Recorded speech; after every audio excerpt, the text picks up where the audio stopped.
conclusion, actually all parameters tested on this trial section in 2017 also were conforming to the specifications of the Walloon road authorities, although we saw a slight decrease in the skid resistance, which was first measured with what we call the pendulum measurement, the SRT value with the rubber slider. So there was some doubt about the skid resistance, but then new measurements were performed in 2019, I believe, yes, with what we call the SCRIM device, so more automatic measurement of the skid resistance, which revealed that actually all of the friction values were above the limit values we are setting in Wallonia. So there were no problems with skid resistance in this trial section that were observed. So all was still okay. Now, looking at some more recent pilot applications in Belgium, considering alternative aggregates to show what is possible and what might be possible in future. Let's say that the first pioneering work was done between 2014 2018, and then several field sites also followed, which confirmed actually the first results we saw during the pioneering work.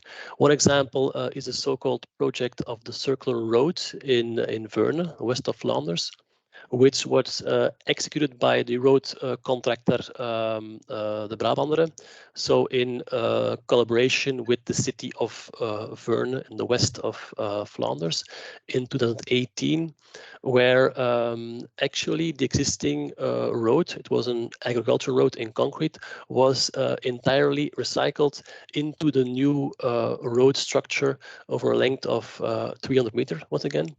So where the resulting recycled concrete aggregate with a size between 8 and 20 millimeter was entirely used in the new pavement concrete, representing up to 50% of volume of the coarse aggregates or 30% of the total inert fraction in the concrete.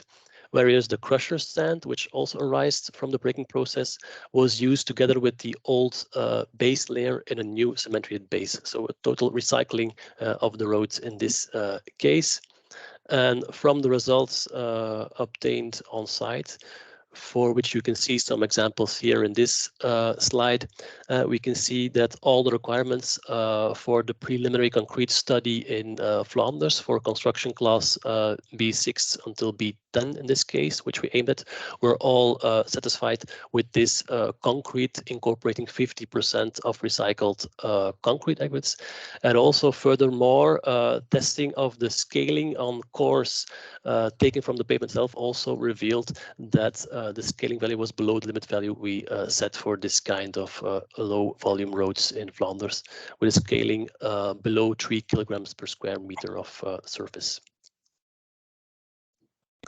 Then secondly, another more recent pilot project was done in Wallonia, so-called Lydia's project in Jean-Blou, which was in collaboration with the Walloon Cooperative Union for treatment of construction and demolition waste, so-called Tradeco-Wal, and where we had the opportunity to place some test sections on the agricultural road Chemin de Ridias, which clearly need to be renovated, as you can see here on these photos below, and which once more gave us opportunity to test different innovative solutions, incorporating recycled materials, and in this case, even mixed recycled aggregates.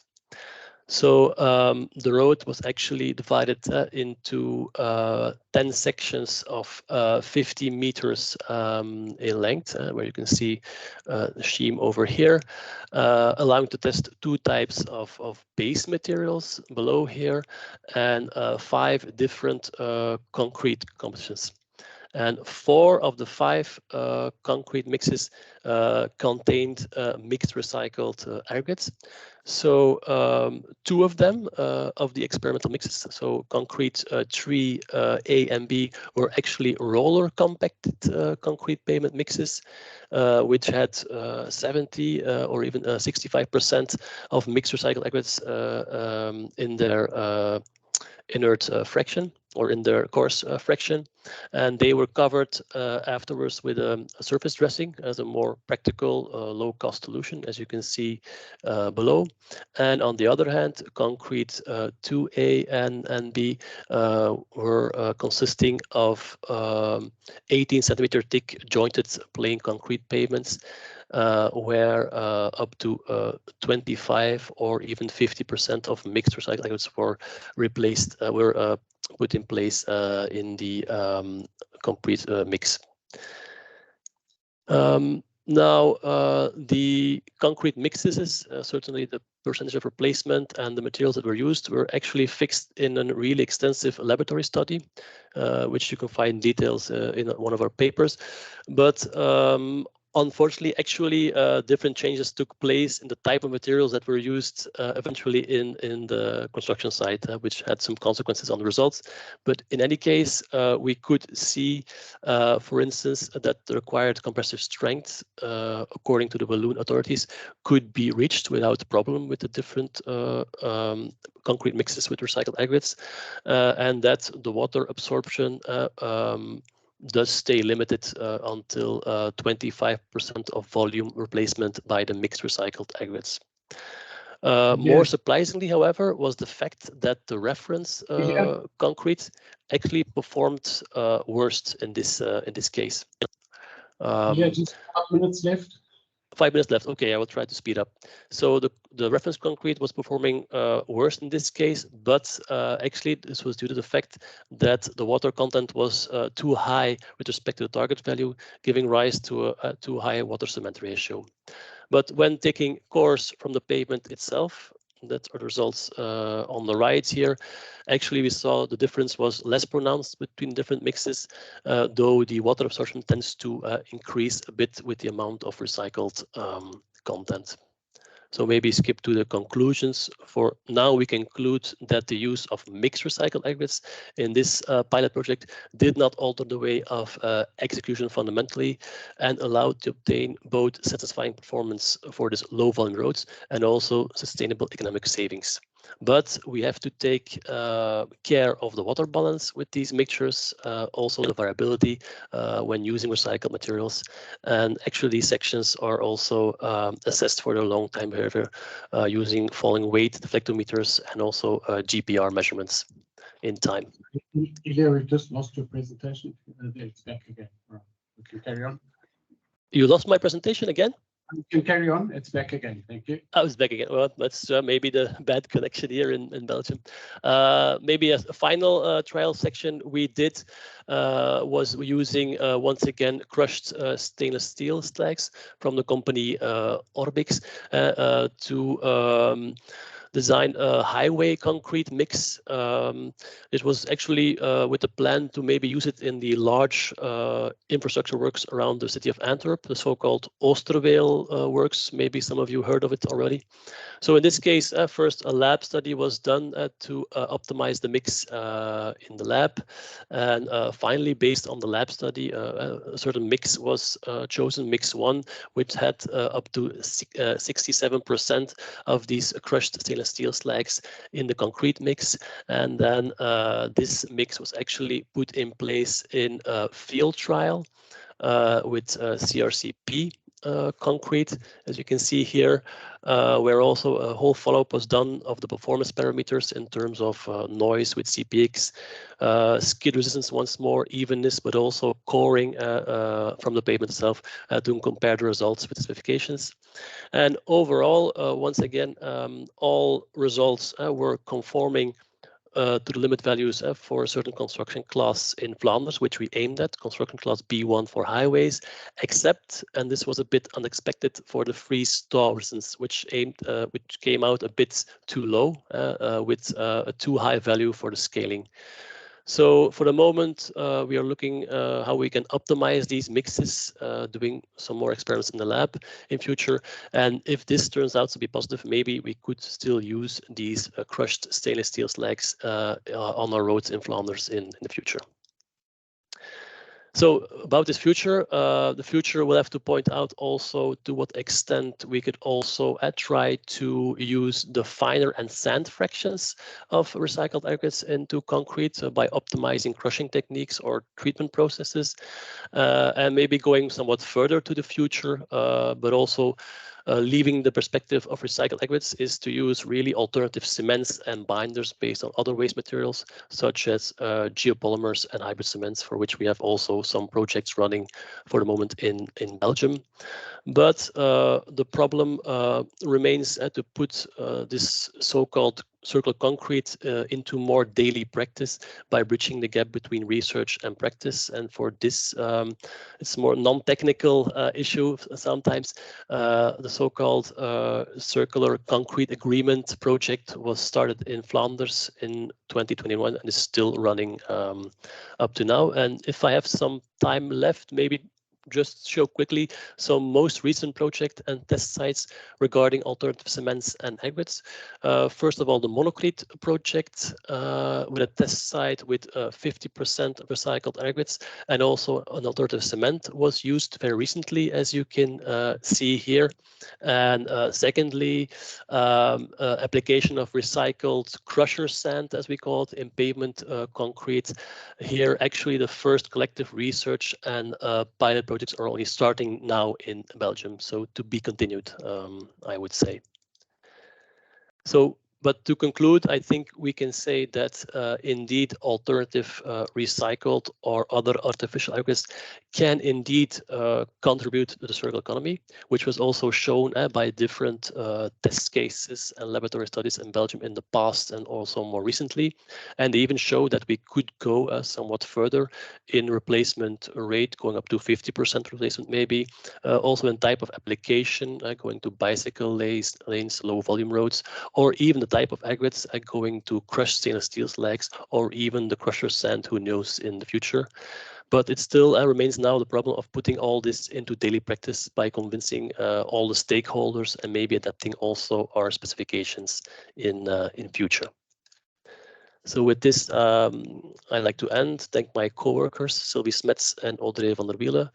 Also all people and partners involved in different projects, and thank you for your attention. And if there's still some time, I would be happy to answer some questions if there are any in the audience.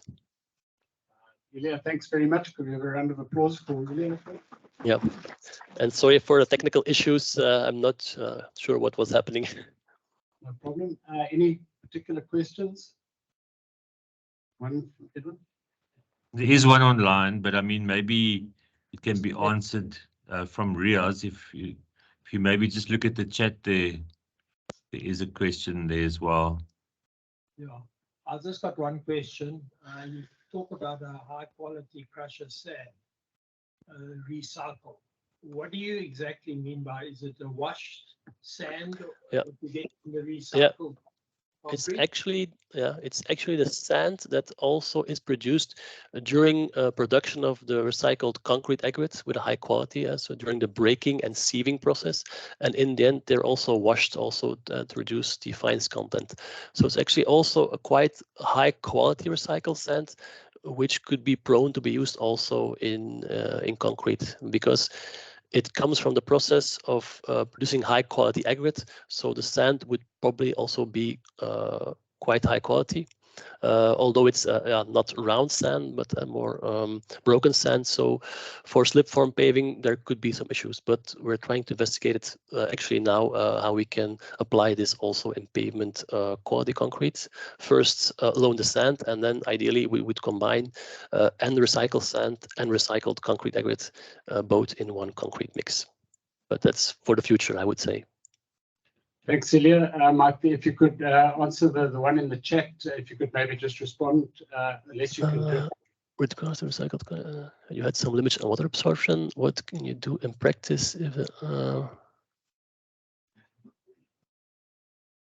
okay, yeah.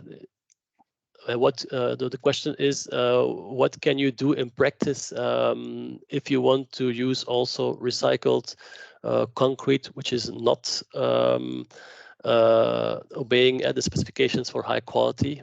Well, in principle, in Belgium, we're not allowed to use it in pavement quality concrete, but you could use it indeed in base and sub-base layers. But then you have to, or keep your stockpile wet enough that you can counteract this absorption, this thirsty aggregate, as you call it, or add this extra amount of water during mixing. But in principle, if the water absorption is too high, then it's not high quality concrete aggregate anymore. And in Belgium, you cannot apply it anymore in pavement quality concrete, but only in base or sub-base layers. Okay, thank you. Thanks very much, Ilya. Thanks for your time and for giving up time to actually present to us here. So thanks very much. Could we have another round of applause? Very welcome. Thank you. Just while we're waiting to get the other slide up, if anyone's interested, some of the papers that he referred to, the ISCP conferences in Europe, have been going since the 1970s. I think we have all the proceedings in our offices, in our information center, and also the American International Society for Concrete Pavements, their 4-yearly conference. And we have most of those proceedings as well. So if anyone's interested, we have very detailed stuff in our information center.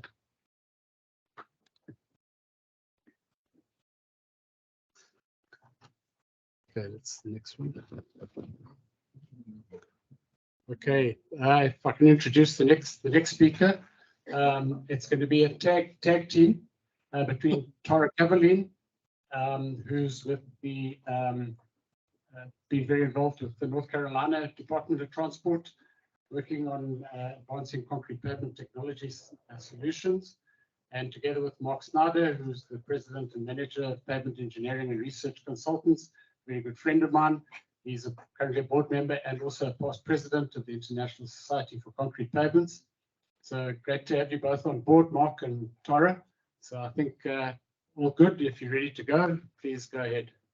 Sure. Thank you so much. I greatly appreciate the opportunity to be here. I've got Mark with me, and I believe Peter is up next. So all three of us are here. And the work that we're going to be presenting here was funded by the U.S. U.S. Federal Highway Administration and led by the National Concrete Pavement Technology Center at Iowa State University. We're going to be highlighting some new resources that are available free, and we'll show you where they are. And I'm going to try to do justice to a whole lot of information that we've synthesized essentially about U.S. practice with recycled aggregates in about 20 minutes. So I apologize, but I promise if I didn't quite cover exactly what you wanted to know, we hopefully can refer you to this free literature. So essentially, let me make sure I can change my slide here. Okay. The previous speaker, Dr. Boonen, did a great job talking about the sustainability and the circular economy concepts associated with recycled concrete aggregate. We know here in the U.S. we face challenges with dwindling landfill space for disposal of construction demolition waste, fuel costs. We're trying to reduce the amount of hauling and fuel associated with construction of our infrastructure. And obviously we're taking a more sustainable approach. Most of our U.S. states are all beginning to realize that it's not just an environmental concept, this sustainability, but it's just good practice. One of the things that we're trying to address with our work is the fact that a lot of the decision to recycle is actually driven by contractors. And so a lot of the guidance that we've produced is essentially ways that promote the choice to recycle.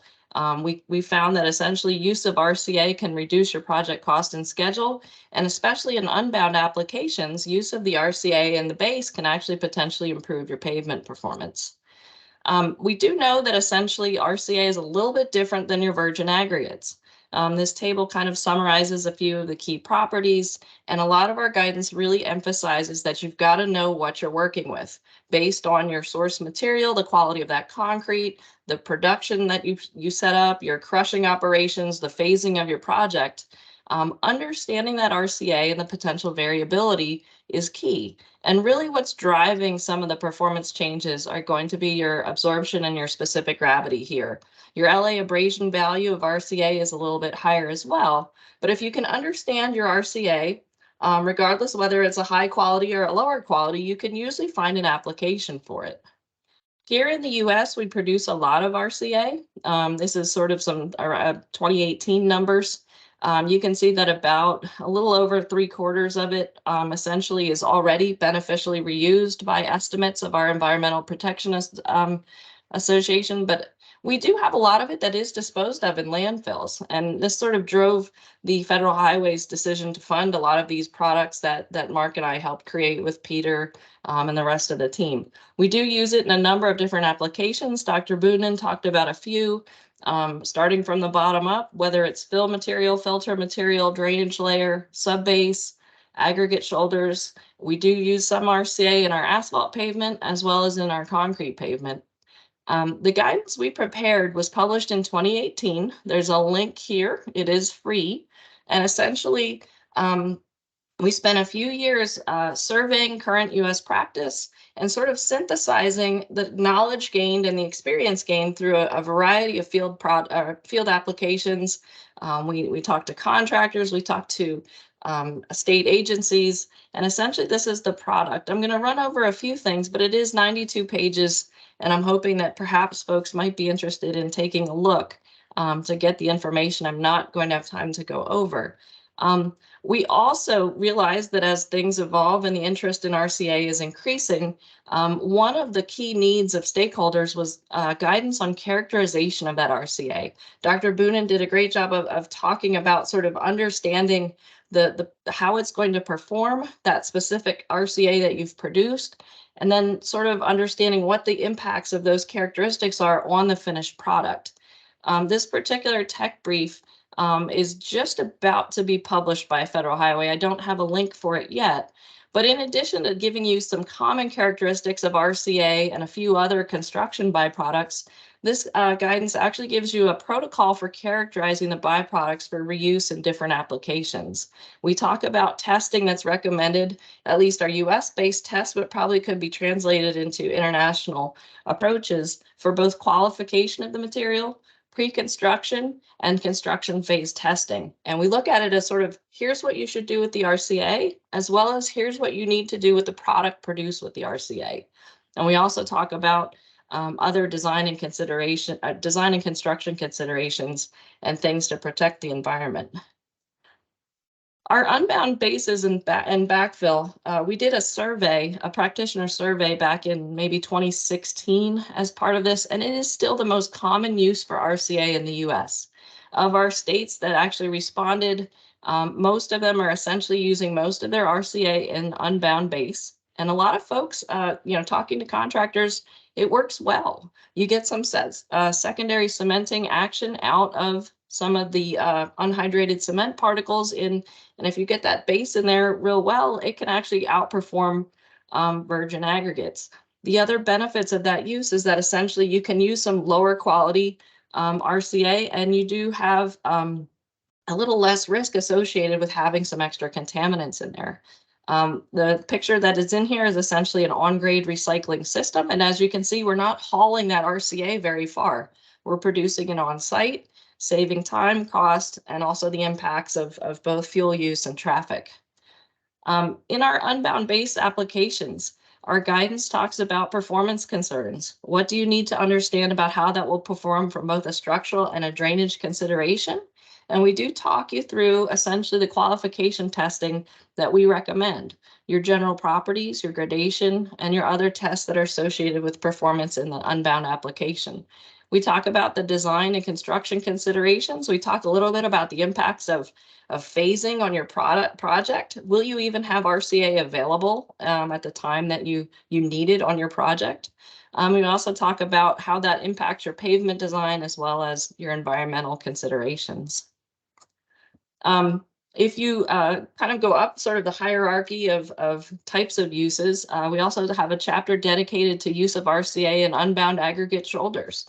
For some of our stakeholders that might not be ready to quite use it in mainline paving, shoulders are sort of an application that offers sort of that second step towards moving into mainline paving with RCA.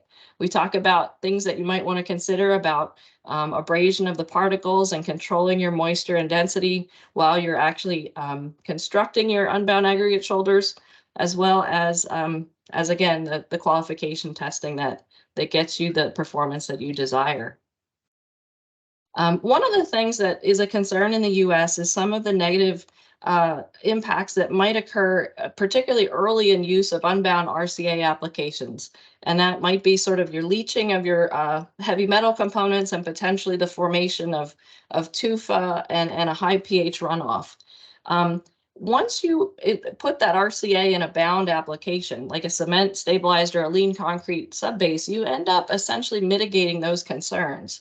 And it's also sort of a lower risk than a new concrete mainline pavement here. And so what we're finding is some states are moving towards allowing RCA in your cement stabilized and lean concrete subbases, and essentially same guidance. Make sure you understand what you're producing, how it's going to perform, and what that bound material actually can and can't do once you produce it using the conditions on site. Ultimately, the end goal is to have stakeholders capable of using this in concrete mixtures when it's desirable.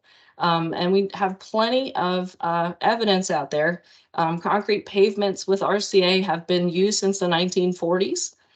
We sort of have this resurgence of the interest in RCA that sort of ebbs and flows about every, 10 to 20 years.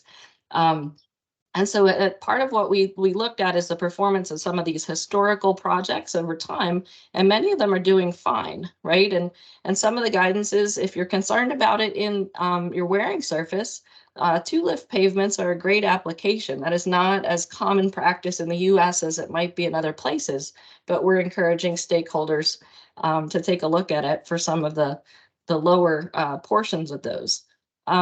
Essentially, when you use concrete or RCA in concrete, you may have some changes in fresh properties and hardened properties that you need to address.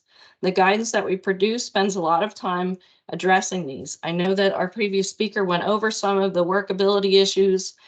We summarize sort of what to expect and what to expect when you use RCA as a coarse aggregate, or if you use it as a coarse and fine. And in our guidance, we sort of give you these strategies to address this. And in fact, after we produced the main guide, the technology and the research and the new studies and the practice has evolved a bit. We developed sort of a follow-up tech brief that is published and available. The link is at the bottom of this slide, but it's even updated guidance on our recent guidance, and we provide you some information on not only best practices for characterizing it, essentially doing your trial batches and understanding the influence of the RCA on what you're producing, mixture design approaches and production and use considerations, but some examples as well. So I'd encourage you to take a look at this. Again, it's free, readily available, kind of summarizes not only the conventional practices for mixed proportioning that were common here in the US, but also those that are emerging and starting to be of interest to at least folks in the lab. We do summarize essentially that what to expect, right? What to expect when you use RCA as a coarse aggregate and what to expect as a fine aggregate. And we also spend a lot of time talking folks through adjustments, right? And not only adjustments to the concrete mixture, but also what you might consider in your pavement design if you choose to use RCA in certain types of concrete pavements. So hopefully that this table summarizes what's in the guide, but we give you some solid strategies on how to actually use this material effectively. Right, so check that out. Essentially, for mixed proportioning, here in the US, a lot of folks use ACI 211. That's been successfully used for decades, but we do emphasize that adequate characterization is a key, and you may need to essentially adapt to that fact that you have I like that term, a thirstier aggregate. I'm going to have to use that moving forward, that higher absorption. In order to get that workability you need, you may need to essentially address, think about your water and also think about your admixture use. Because the RCA might actually lower your strength, you might need a lower water cement ratio to counteract that. But what we found is use of conventional water reducing admixtures and use of some SCMs can help you deal with some of these negative negative property influences of that RCA. And so other tips and tricks are in the guide, refer you to there. We talked through for folks that are designers, we do use the, many states use the MEPDG approach here in the US. We have a list of inputs that are material based here in the second column of my table. I'm not going to walk through this in the interest of time, but what we do have in the guidance is essentially if you are a pavement designer and your team would like to use RCA, or you'd like to encourage RCA use or the potential of RCA use on your project, how do you understand how to adapt your design, input your design into MEPDG? What might be those approaches to your design that should be considered, whether you use the RCA as a coarse aggregate, a coarse and fine aggregate, and then we recommend some additional guidance or test protocol for you to follow up on if it's of concern. Our guidance actually talks a lot about project selection and scoping. We have a whole chapter on the decision to recycle, and we're finding that we have contractors that have gotten comfortable with it, and it's just a part of every project they do, the consideration to recycle. The guidance we prepared, what we're hoping is that agencies, contractors, other stakeholders can look at specific projects and identify those ways that you could incorporate RCA into it, both from a practical standpoint, the availability of the material, the consistency of the material, the economic factors, and justify the decision to recycle. And so we talk through, and there's actually a checklist of considerations for there for different use of RCA in the different applications. We also give you guidance on project selection and scoping, whether you're using it in everything from stabilized base to unbound bases, filter material, fill. This actually goes down through other bound uses as well, but we kind of walk you through considering your materials, characteristics, sources, and specifications. We walk you through production considerations, how to process it, hauling it, crusher types, production rates, quality assurance and control, how to manage the material that you ultimately can't use, and some other considerations about project staging, which seems very critical. The timing at which you produce RCA on a project and its availability, how you work that into your staging of the project, make that economical, and essentially have that factor mitigated. We also talk a lot about environmental considerations and how to protect the environment. We all want to recycle and do something good, but we also don't want negative impacts in the environment as part of what we're doing. And so the work that we prepared, we essentially have a lot of guidance and actually 2 or 3 different tech briefs also on mitigating environmental concerns.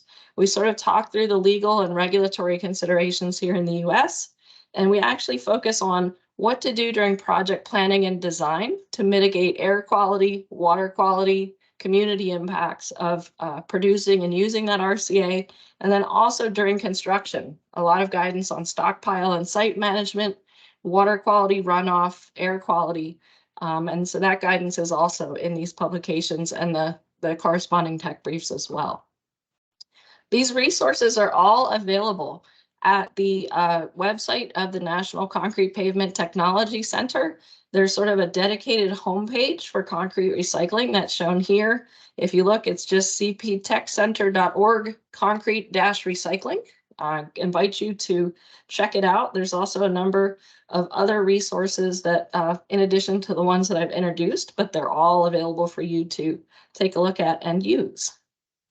One of the things that we did do, and I'm going to go through these pretty quickly because I'm keeping an eye on time. Essentially, we focused a lot on case studies, and not only older case studies, but recent case studies. We highlight a number of different applications. This particular one that I'm showing on the screen is one of Georgia DOT, one of our state DOT's first RCA use in a concrete application. Sort of a big deal for states to actually get that first project out there. They use this on concrete shoulders as a little bit lower risk than the mainline pavement. They used a blend of RCA and natural sand, but they did recycle all of the concrete removed. And as an effect, the DOT gained confidence in the use of it for shoulders. We also have some example projects for lean concrete bases. This particular one is in the middle of Los Angeles in a very crowded and congested area. Obviously, it's a quick turnaround project. The California DOT did use 100% of the concrete in the new base, and they also used it in a permeable base. But I think they turned this around pretty quick. I forget exactly how quickly they turned this project around, but it was a tight space, very restricted construction considerations, and they were able to reuse all of the concrete. Well, there it is. So 55 hours. That's how long it took them to do it. And as you can tell, it's a tight space. They're working in doing a lot of handwork here, but they did demonstrate that they can use the RCA in some short time frames. One of our states that is actually very heavily using RCA, some of the contractors use it on pretty much every project they can produce it on, is Colorado DOT. This particular portion of highway around Denver, Colorado has 100,000 vehicles per day, and it's expected to take a heck of a lot more traffic in the near future as that area develops. They used all of the existing pavement to produce RCA on site, and essentially, one of their tricks is they actually were using a log washer, which is used in the lumber industry to remove some of the fines from the coarse aggregate, so it didn't impact the properties as much. Essentially, they're using it as a blend, 38%, but that contractor essentially finds that this is an approach that they use pretty much everywhere that they can get the material. They pass this cost savings on to the owner, and they're reducing their impact of hauling things around in the community nearby. So with that, I'm going to wrap up. I'd like to acknowledge the rest of our team on the project, Tom Cackler, Gary Fick, Dale Harrington. Some of the material presented here is from a bunch of other folks and other researchers, obviously ACPA, Federal Highway, and a bunch of references here at the end. But I'm going to stop. I'll flip back to the slide that has the website of all these resources, but I think we can be ready for questions now, if that's okay. Okay, that's great. Tara, thanks very much for you and Mark, and I know Peter had input there. So I think thanks very much. If we could give them a round of applause, please. We do have time for some questions. If there are any burning questions in the audience. While you're thinking about it, I can also just mention that Dr. Peter Taylor, who is presenting after tea this afternoon, is a personal friend of mine. He used to work for the forerunner of Cement and Concrete SA, the Portland Cement Institute. He's a Cape Town graduate. He's now heading the National CP Tech Center, and not only for recycled material. If you want any information on concrete pavements, the National Center, a huge amount of information is available, downloadable from their website. So any questions? Sorry, one question. Get the mic to you.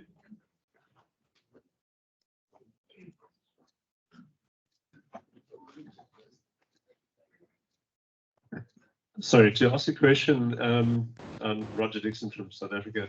If I may ask, recycling concrete aggregate with reinforcement in place, could you comment, have you got guidance on that? Because there is a need, think of structural application, not just pavement application. Did you hear that, Tara? Yes, I was going to defer to Mark and let Mark take some questions since I hogged the presentation. Sure. Can you hear me okay there? Yes, no, fine. Go ahead, Mark. Okay, thank you. Yeah, thank you, Brian. Yeah, we don't typically see too much of a problem with that. If you have modest amounts of reinforcement and the concrete slabs, the slab fragments, or in this case, if it's structural applications, the beam fragments, whatever, if they are a reasonable size, then the concrete is separated from the reinforcing during the crushing process. Sometimes you need to modify the crusher a little bit to drop the belt down at the end so that the steel can drop out the bottom and turn the corner. And of course, then you also have to have some kind of a steel collection system on the conveyor, like a magnetic or else even just manual labor to pull the steel out. And then that, of course, is an entirely separate recycling stream. But we have not found a significant problem with it. If you're recycling continuously reinforced concrete pavement or something with very, very long pieces of steel in it, you may have to have some laborers out there with cutting torches to separate the pieces so you can actually pick them up and put them into the crusher. But once you can get them into crusher sized pieces and you modify the crusher so that the steel will pass through, typically not much of a problem. It will separate and pass separately and can be removed. Thanks, Mark. I can also comment on that. I've seen a pavement in Germany, an old pavement built before the war, reinforced, not continuously reinforced, but they just chopped it up into big chunks and put them into a conveyor, into the crusher. And as the run comes out, they just have a very powerful magnet there that just sucks all the steel up onto a separate conveyor. So I've seen that done really successfully, not necessarily with the CRCP, but with a plain reinforced pavement. Another question at the back there, Eunice?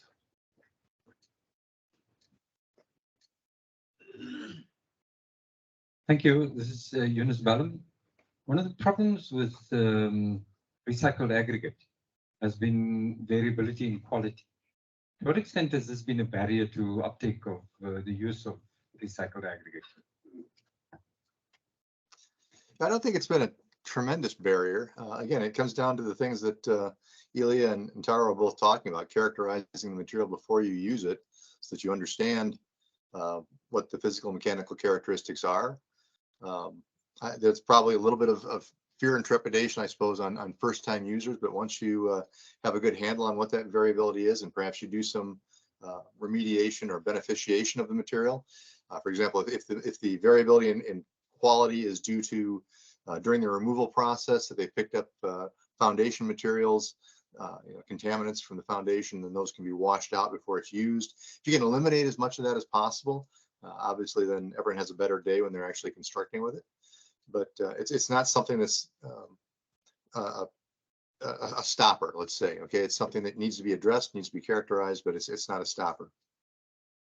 I would add that contractor quality control is important, and having your contractor understand and proactively include the RCA in their quality control plan, and understanding what they're doing both during development as well as everyday work to ensure that they're one step ahead of having any problems just by having the appropriate quality control testing and inspection there.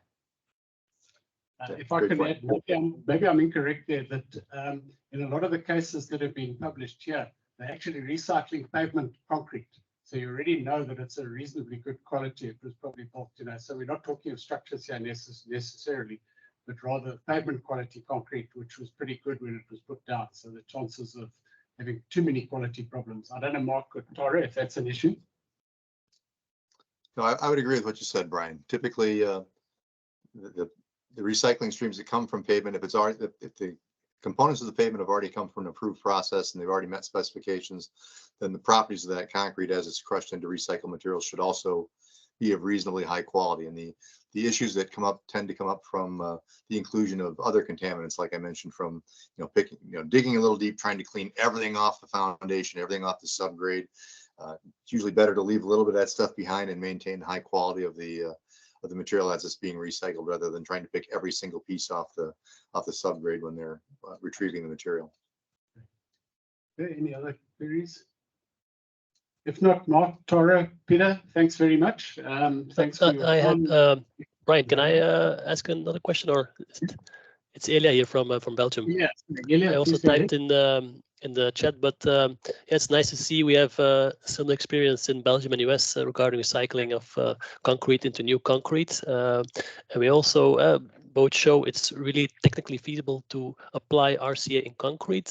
But in Belgium, I see that there's no actually widespread use, more because of non-technical barriers. People say we don't have experience, it costs more time, and all these kinds of things, non-technical, to avoid to use it.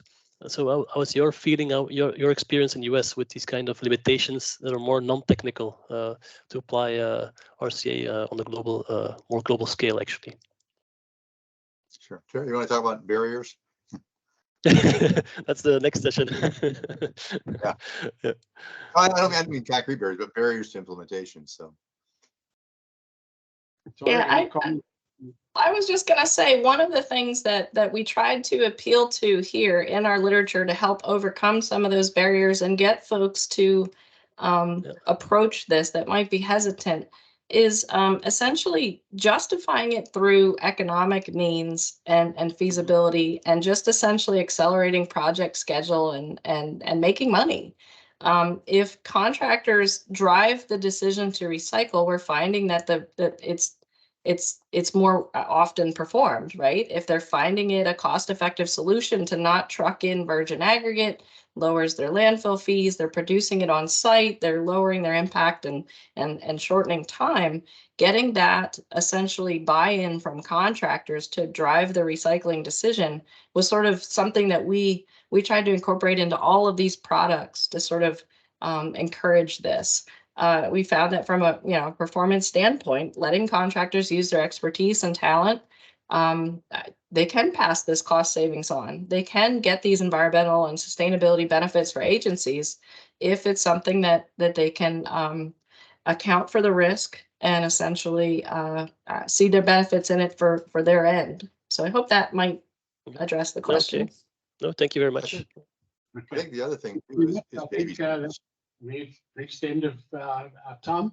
If I can just say thanks to all the presenters in this session. Thank you very much, especially from overseas. Please accept our thanks. If we could just give them another round of applause, please. So Thank you, everybody. Good luck. That wraps Thank up you. this session. Thanks very much. And if you could please be back at 3:30 for the next session, also on Pavements. Thanks. Sorry, Brian, I'm just checking. Is it not 3:15? I'm just looking at the program, but 3:15. Sorry. Okay. thanks for those online. So we're back at 15:15 today. I think CCSA has an evening function only, and is everybody invited, including those who behave themselves? Yeah, and those online people as well. Okay, there were some questions a little bit earlier. Thank you. Thanks, Chris, for the invite. How about you?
Good afternoon, Dr. Taylor. It's Basil Johnson here from the South African Road Federation. Just wondering, what time is it where you are now? It's 8:15 in the morning. Okay, so it's not too early.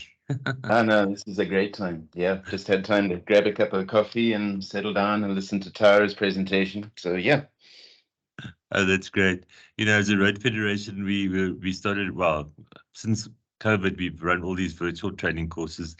And I remember the first one, I forget where the guy was in the States, this guy joined, and it was like, 3 o'clock in the morning, and he said to his wife, he's just going to go and join a session now. And she's like, are you crazy? It's still sort of in the middle of the night.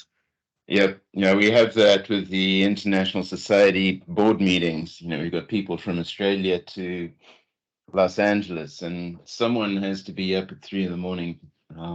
So yeah, it's always a challenge. You guys are brave having 700 people online. So yeah, so far it seems to be going pretty well. We're holding thumbs, yeah, that it all goes well. There's 150 in the venue. Okay. I received confirmation of that, and if you look on top there, it's 446 now, so it's close. A lot of people 600, register and then yeah. obviously don't join for some reason, but Yep. you always have that when people aren't paying to attend a session, and that's the problem. Yep. Well, I'm glad the audio is working. That's always my nightmare. I know. Yeah, I know. Ours as well. Don't worry, because we do this every day, so we know what it's like when there's a problem. No, thanks, Peter. We'll wait just for, I think Salome's chairing this session. Okay. Just double check you are seeing my slides, right? Yep. Okay. Better specification for concrete. No, that's great. Are you moderating the session? No. I'm just here in the background. Okay.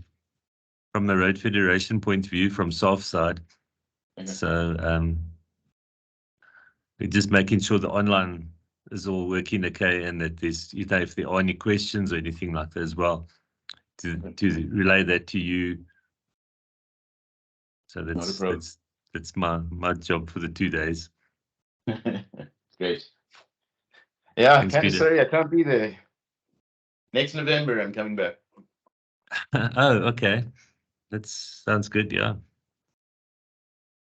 Yeah, we've had really, well, for us in Johannesburg, quite an extreme. Well, the winter's been pretty cold and long. Okay. It seemed to be long and cold.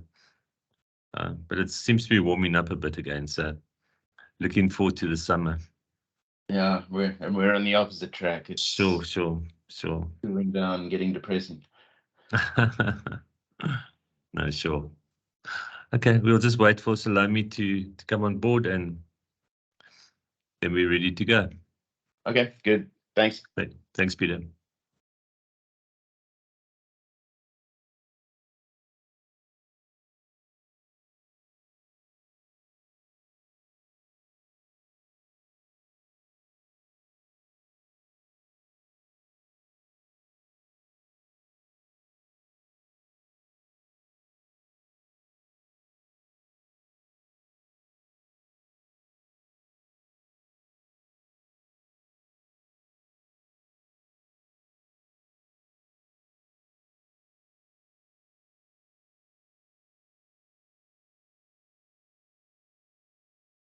I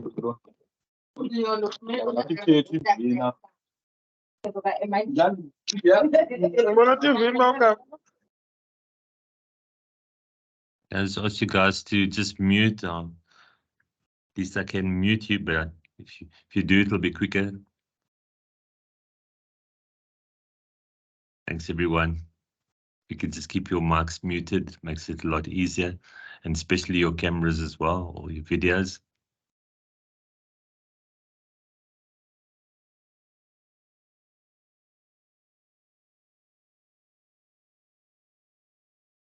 I say, Peter, we've had some embarrassing situations. Well, one embarrassing situation in running a training course where somebody's video went on at the wrong time. Yeah. So. Do you want my camera on or not? Maybe just for the first 30 seconds or so when you introduce yourself, then Okay. you can switch it off. But I mean, if your bandwidth is good, you could leave it on, but it's really not a problem. I mean, there Yeah, is I'm on a the- good signal here, so I might as well keep it on. If it gets bad, just let me know and I'll kill it. Okay, 100%.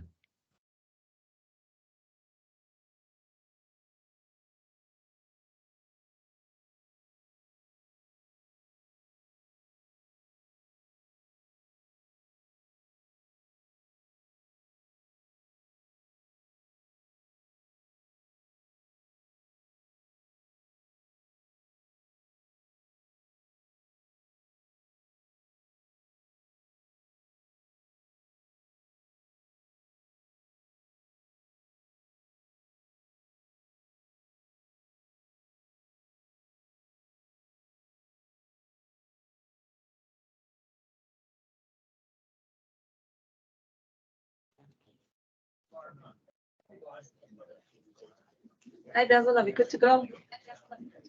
Yes, Salami, we're good on this side. Peter's already, as you can see, presentation up. Perfect. We're just waiting for the last few to come into the room. Not a problem.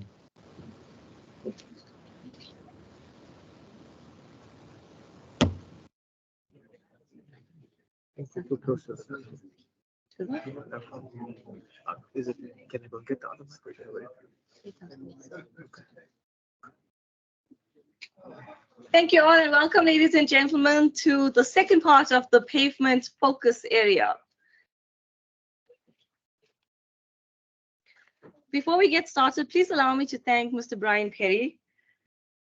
My name is Salome Naika. I am a project manager at the Sandral Eastern Region offices, and I'm also the chair of CCSA, Cement and Concrete South Africa, and the KZN branch.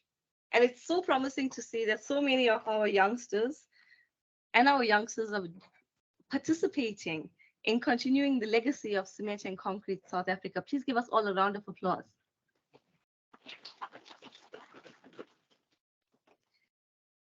Today, we're going to kickstart with our first speaker, who is Dr. Peter Taylor. Dr. Peter Taylor is a director at the National Concrete Pavement Technology Center at the Iowa State University. He's involved in conducting projects and programs, investigating materials-related aspects of concrete pavements. He also spends time helping agencies and contractors implementing best practices in concrete pavement design, construction, and maintenance. Presenting a user's guide to performance engineered mixes, please let us all welcome Dr. Peter Taylor. Excellent. Thanks very much, Salome, and thanks to the committee organizers, conference organizers for the opportunity to tell our story about performance engineered mixtures. Also want to thank Tara and Mark and Brian for advertising the CP Tech Center so loudly. But yeah, as they said, we have a lot of resources. Feel free to go to our website and download whatever you need. It's all there for the taking. So let's talk a little bit about performance engineered mixtures. What is it? That's always the first question. And I'm hearing a lot of people in other conferences using the term and probably not quite right, but that's okay. It's a bit like letting my teenagers children grow up and go and do their own thing, and they're flourishing. And that's what the Performance Engineered Mixtures program seems to be doing. But the fundamental philosophy that we had when we first started doing this was to go back to first principles. You know, the photograph on that slide shows a specification for concrete pavements written in 1958, and it's about 20, 30 pages long. Most states, DOT, and I'd imagine Sanral's specification is way more than 30 pages. And that's because often we have had something go wrong, and we add a bit of language to fix it, and that sets off all sorts of unintended consequences. So we fix those. And so we end up with this very deep document, which gets a little convoluted and sometimes might become almost impossible to fully comply with because it's internally contradictory. So we took the policy of just sweeping all of that aside and starting from a clean piece of paper. The first question we asked is, what makes concrete good? Then we said about finding the test methods that would measure those properties, and it's not strength. And I apologize to all the structural engineers in the room, but no, strength is not the most important property. And you can throw tomatoes towards the end of the session, or you can throw tomatoes at me at the social afterwards. I wish I could be there. And then we also provided some guidance to contractors on how to prepare the mixtures that meet those specification needs.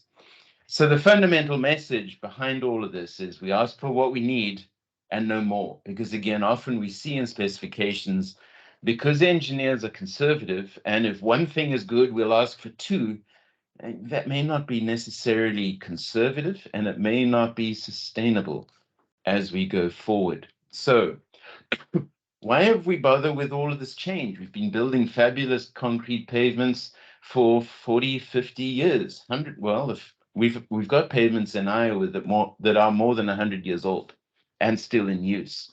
Part of the change is that cement chemistry has changed, both in the balance of C2S and C3S. Fineness, blended supplementaries have become every day. In fact, we get desperate if we can't get them. And the latest wrinkle in the US market is the Portland limestone cements, where there's up to 15% limestone interground with the clinker. And the performance is changing slightly. It's not bad, but it's different, and it's having some effects on workmanship and how we should be specifying these systems. What I'm also hearing from the cement industry is that as they respond to pressure from Congress, more changes coming. 15% is just the first step of limestone. We're going to be seeing some very interesting products hitting the market pretty soon, and we need to be ready for them. And that's been pushing a conversation to say, well, let's worry less about the composition and let's worry less about rules of thumb, and let's measure the things that really matter, i.e. a performance-based or a performance-related, or, there's all sorts of definitions but a specification that's more about what do we want than it is about what recipe have you got. And in many ways, South Africa has been way ahead of this game. For me, when I moved to the US 25 years ago, it felt as though I went back in time 20 years. And it's literally taken me 25 years to get some of the concepts that were already everyday practice in South Africa to be thought about in the US. So I congratulate your industry for being ahead in many ways. So what else has changed? Let's think about what we've been doing for quality assurance over time. The slump test is more than 100 years old. Strength, every structural engineer lives and dies by it, and with good reason. But in the pavements community, it probably doesn't matter an awful lot. We also worry about thickness, all good things. But the question I would ask is, what does slump have to do with durability? Nothing. What does strength have to do with durability? Not a lot. What does thickness have to do with durability? Nothing. So when we worry about durability factors, we're actually measuring the wrong things. So over time, we have added to our specifications color photographs and a concern about air, which again, in most of the South African market doesn't matter an awful lot, but for the bulk of the concrete paving community in the US is pretty important, but it still doesn't address all of the things that are related to durability. Our equipment has changed from people wearing suits and smoking pipes and doing everything by volumetric batching. We've gone to safety equipment and very large 32 feet, 10-meter wide machines paving miles a day. The photograph on the right is a site we were on last year. They put down 15 kilometers of pavement from first closing the system down to getting traffic back on it in 3 weeks. If you get the scheduling right, you get everything running smoothly, we can move really fast. And indeed, with this project, no farmer, no industrial facility was off their property for more than 3 days. So, we can move things along very rapidly. What's our design life? When I first started practicing, 20 years was the rule of thumb. Now we're typically asking for 40. California is looking to build some of their pavements that are lasting 100 years. And this photograph is an example here in Iowa that is 100 years old. It's still seeing traffic, not an awful lot. They've built a bypass next to it for the main traffic, but it still serves industry and residences up and down this street. What else is causing us change? One, the big kahuna, sustainability. This photograph came across my news feed from the BBC last week, showing sea temperatures are bouncing, and that's kind of terrifying. We do have to do a better job of protecting our environment. Economics is changing. I don't know of any agency that has more money this year than they had last year. Materials are changing. I've talked about that. Staffing is changing. It used to be that DOTs were the source of a lot of expertise. That is now being sent out to consultants, and consultants are paid by the hour, and they regularly tell me, we don't have time to think. And that's kind of terrifying. There's also public perception is getting more and more rigorous. If there is warping and curling, if there is a rough ride, if there is squirming, the public is very quick to phone the mayor or the governor or the chief engineer and whine. And so the perception of the traveling public is getting to be more and more important. So let's go back to that question we first asked. What is good concrete? We gathered a group of experts together and we bickered with each other for several days. And in the end, we concluded that this list is reasonably complete. It has to be workable. I fought against this one, but in the end lost. And the thought is that if it's not workable, the contractor won't stop and fix it. They'll just pave their way through it. And in the process, probably mess up all of the other properties. So it is important. It has to be dimensionally stable. Alkali silica reaction being the big one that you guys have to deal with. Shrinkage is another one that is important, particularly in hot, dry locations. It has to be impermeable. That is, we have to keep the nasty chemicals from getting into the concrete and attacking it. It has, for us, in some regions, it has to be cold weather resistant. And we're discovering there's not only the freeze thaw, but the ability to resist chemical attack by the modern de-icing salts. It also has to be strong enough and not much more. And we'll come back to that one. This photograph, this image is actually from some data reported by Iowa DOT.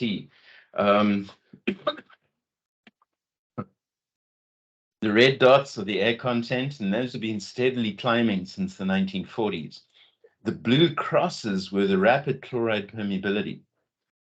Now, before I talk about rapid chloride, the other issue is that, again, the specifications were encouraging pass-fail based on strength and bonuses paid on strength. Now, with changing cement chemistry and changing practices, we were finding that strengths were going through the roof. But look at the permeability numbers. They reached a peak of 3,500 coulombs, which is awful. And that was because we were specifying on strength and delivering it. But at the same time, the permeability numbers were getting worse and worse. And what we found was that in the 1980s, the concrete was actually not lasting very well. And the agencies were saying, we don't want to build with this stuff anymore. It's strong enough, it's got lots of air, but it's not surviving. And that's when we started paying attention to what really matters, namely permeability, dropped the numbers again precipitously into the 90s and 2000s. And hey presto, agencies are happy again. They are buying this product because it is lasting as long as they want it to. The other key question that we raised with the PEM program is think about when you do the testing. Certainly you don't want to do the testing a couple of years later because it's too late to do anything. Now, this was the plaque I found in an old building, which amused me. We have to do a bunch of testing at the pre-qualification to know that we're going to get there. We have to understand the sensitivity. If something drifts during construction, is it going to be a train smash? We have to understand that sensitivity. We have to develop the quality control tools for the contractor to be able to keep an eye on their system and jump on it early. Don't wait for 28 days to know you have a problem. If you see a signal at 3 days, you can respond to that, at least prevent it from happening again. And the real guru on this topic is, again, Dr. Tara Cavallini, who you heard in the previous session. She's also written a fantastic manual on quality control, also on our website, and free publication for that, free publicity. Then the other part is acceptance. What is the agency going to pay for? And QC and acceptance are probably likely different activities. QC is for the contractor to sleep at night. Acceptance is for the agency to know they're getting what they paid for. And that's normally at a fixed age with a fixed property that they're measuring. So let's go through each of these very, very quickly. Workability. You don't want it too wet. And because again, in a pavement community, if it's too wet, you get edge slump. You don't want it to be too dry, because you're going to get voids and cavities and holes. It's got to be right for the equipment that you're using. I showed a photograph of a fancy new 32-foot machine that could beat almost anything to death. The slump for that mixture was less than an inch. If you're using hand placement, you tend to find that the laborers tend to grump a little if it's any less than about 100 millimeter slump. So again, for the equipment you're using, if you're pumping, it's not the same as a sit-home paving mix. And that's why I'm pushing back on agencies saying, thou shalt have a 25 millimeter slump, and saying rather let the contractor choose the workability for the system they're using, and then hold them to a fairly tight band as a uniformity tool. We have to be able to also understand the response to vibration, because concrete sitting still in a slump cone is not the same as a concrete that's got a vibrator beating it at 5, 10, 12,000 vibrations per minute. We also worry about thixotropy. Thixotropy is what tomato sauce does. Turn the bottle upside down, nothing happened. You hit it, and the whole bottle covers your eggs. And concrete does the same. It flows a lot when the vibrator is on it, and you turn the vibrator off, and it stiffens up and stands up straight. We're still learning a lot about this topic. I'm just starting a research project funded by Iowa DOT to try and get a better handle of how do we measure it and how do we design our mixtures to give us the performance we want. The two tests that have been recommended under the PE program are the V. Kelly and the box. And we believe these tests should be used in the lab when qualifying your mixture design. So you're fooling around, you're playing in the lab, you're proving that a mixture is going to work. These two tests are wonderful. You can use them in the field, but they do take a little bit longer than a slump test. And I've been criticized by practitioners in the field saying, it's too late. Slump test tells us enough. And again, the slump test is great for uniformity, but these tests tell you in the lab, before you get in the field, is it actually going to work? So the box test is very simple. It's a box, 300 millimeters in each direction. You stick a poker vibrator in it for 6 seconds. You immediately demold it and see how well that box stands up. It's a little subjective.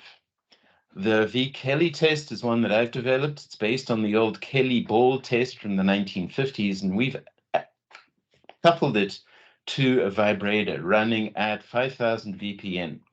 And we measure how quickly that ball sinks as the vibrator is running. And it gives us a really good indication of how well the mixture is going to behave when it's under vibration. The caveat with this is that it bottoms out at about 3-inch slump.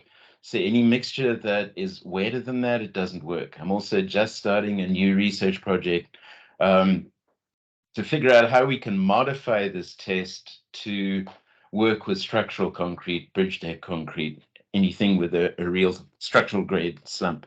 We did some work in Minnesota last year, and we managed to get by nature of the project, there were mixtures that were too wet, there were mixtures that were too dry, and there were mixtures that were just right. And we found that cutoff point of when the mixture is too dry. This test flagged it, and it showed up behind the paver with some very ugly surfaces coming out behind the machine. Cold weather, I'll skip over because you don't care. I'm so jealous of that. Alkali silica reaction, again, you have Birdie Oberholz's test, which works for the materials that you have.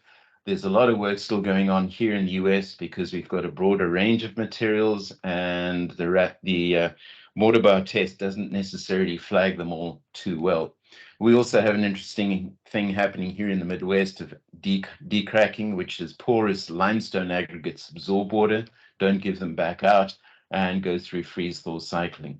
But again, there is a document. This is a document produced by AASHTO, which covers all of the available tests. There is some ongoing work at University of Oregon State, trying to understand this more fundamentally from a chemical point of view, that rather than the stupid engineering point of view that we take of heating and beating concrete and seeing how it performs. Again, this is a pre-qualification test. The good tests take 5 years. The short test takes 2 weeks, but isn't entirely reliable. So we got to get ahead of the game. This is not a field test. Shrinkage, we worry about because of random cracking. We also worry a little bit about warping, the slabs deforming as they dry out. The easy control is to measure the paste content. More than about 25% paste is an indicator that the risk of cracking and warping is going to be high. There are variations on the ring tests, and they work pretty well. The dual ring test is fundamentally very solid, but extremely expensive to set up because it's Invar steel, and it's about $10,000 to buy the equipment. So there's only about 3 labs that can run it. Again, this is a pre-qualification issue. Now, interestingly, we had a summit. 30 experts sat around a table in Washington, D.C. last week, chewing this topic to death. And another South African, Anton Schindler, has developed a new test that catches both autogenous and drying shrinkage. And so we're going to be working with him to help develop and get that into everyday practice. Strength, yes, it has to be strong enough to carry the loads. We can measure compression or flexural, and paving engineers get excited and say we want flexural because that's the failure mode. Real engineers say, well, why don't we get the correlation between compression and flexural? It's a much more reliable test. Its repeatability is better, and I tend to agree with that approach. Again, that's a test that we can do at every stage, because if water is added to the truck on the way to the site, strength will show up as being changed.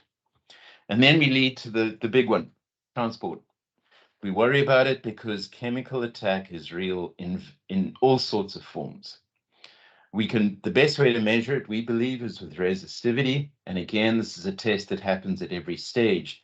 And the resistivity will flag very early on that something has been done to the mixture to make it change. And that's a really good thing to be aware of. It's a pretty simple test. You throw a cylinder into a fog room, you pull it out, you run either the full depth test or the 4-probe Wenner test. They should give you the same results if you're doing it properly. The data plot is from 6 different states where we ran a whole variety of mixtures. And we've got a pretty good handle of what a good pass-fail number is. The joy of this is that it's non-destructive. You can put the cylinder back in the curing regime, pull it out a few days later, repeat, and get a plot like this. And then at 28 days, you can actually break the cylinder and use it for your compression test. And it's very easy, very repeatable, and a good way to go for the future. When it comes in terms of can we make the mixture? Again, this is the top photo is that site I was telling you about where the V. Kelly flagged it as being ugly, and sure enough, it was. On the other hand, we don't want it too sloppy. So can we make it compliant? Can we make it sustainable? Can we make it easier to work with? All of those things, we believe we've developed the tools. And the thought process has been pretty much the thought process that I learned from Rod Butler in the PCI labs 30 years ago, is that you've got your aggregate, you get the gradation right, and then you fill up the space with glue. And what you worry about is the quality of the glue and how much glue. And by flagging the 6 critical properties I've talked about on the top axis, the 3 levers that we can pull on the vertical axis, you can see the bulk of the control is actually in controlling the quality of the paste, the air void system, the water cement ratio, the supplementaries, type, and dosage. And contrary to popular belief, adding cement doesn't make concrete better. In fact, many ways it makes it worse. You need a minimum amount to fill the spaces between the aggregate and not much more. After that, it increases shrinkage, it increases heat, it increases cost, it reduces sustainability. Why does every specification call for an absurd amount of cement? I know why, the history and the tools we had available, but it's not the way forward. So, PEM, so far we've published an AASHTO guidance document to specifiers who can cut and paste the relevant pieces into their specifications for their location. Like you, if cold weather is not an issue, don't put in an air void requirement. If you're in a cold, dry place or a warm, dry place, shrinkage is less of an issue. You can pay less attention to it. We are working on a commentary. Tom Van Dam returned it to me a couple of days ago. Hopefully we'll be publishing that in a few weeks. There is also the QC manual I referred to a little earlier, written by Tyra. There are also tools available for contractors, tech briefs. We have a tool on how to do mixture proportioning, and we have training available. So if you want to run a webinar, Brian, I'd be more than happy to do this, either in person or on electronic media. How does this tie into sustainability? Well, we need to use less concrete, and that doesn't mean don't build with concrete. It means use our concrete systems efficiently. Use less binder in the concrete. Too many specifications have minimum cement contents that are way too high. And use less clinker in the binder by using things like limestone, slag, fly ash, those sort of products. These correlate really well with what the PEM program has been doing, is we're finding they're headed in the same direction, which is great. It means our message is valid, whichever way you are looking at it. So to close, my last slide. Ask for what you want and no more. I'm busy traveling around doing presentations to the Federal Aviation Administration and telling them, stop being control freaks. Let the contractors who know what they're doing do it right. The next phase of this work is we're just getting started.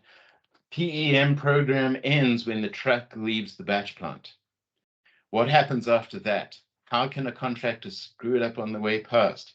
That is the next stage. We're working on test methods, asking the question of what matters, and we'll be 3-4 years down the line doing the same presentation with how can we monitor the concrete through the paving machine, through the pump, through the bidwell machine, and delivering concrete in situ that we know is great.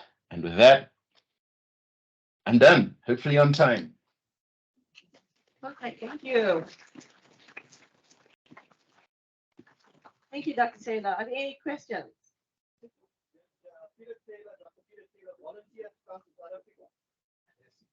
Sorry, we can't hear the question.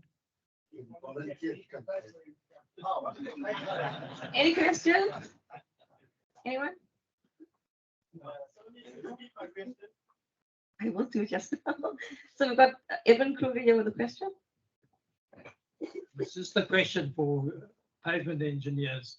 What do you do in the United States on bridge decks? Do you sometimes put a concrete overlay on it?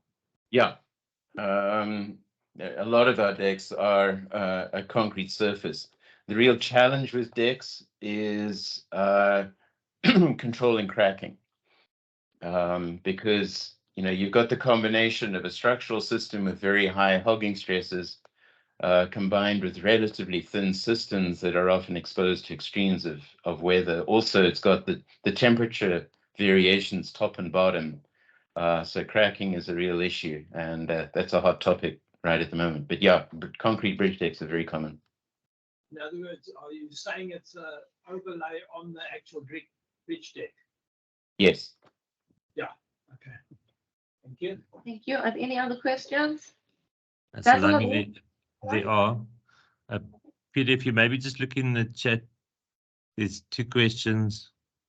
Sure. One from Can a structure made with a concrete that is not strong be durable? Isn't durability a sort of a long-term strength? Yes, they go in the same direction. If strength goes up, durability will tend to go up, but the correlation is very poor. Now, what we found again in the paving community is for strength, we only need about 4,000 PSI, and I've forgotten how to do the correlation, 25 MPa. But if you want durability, you probably need to be in the 40 MPa range. And so rather, let's measure the property that matters. It is possible to make strong concrete that is non-durable.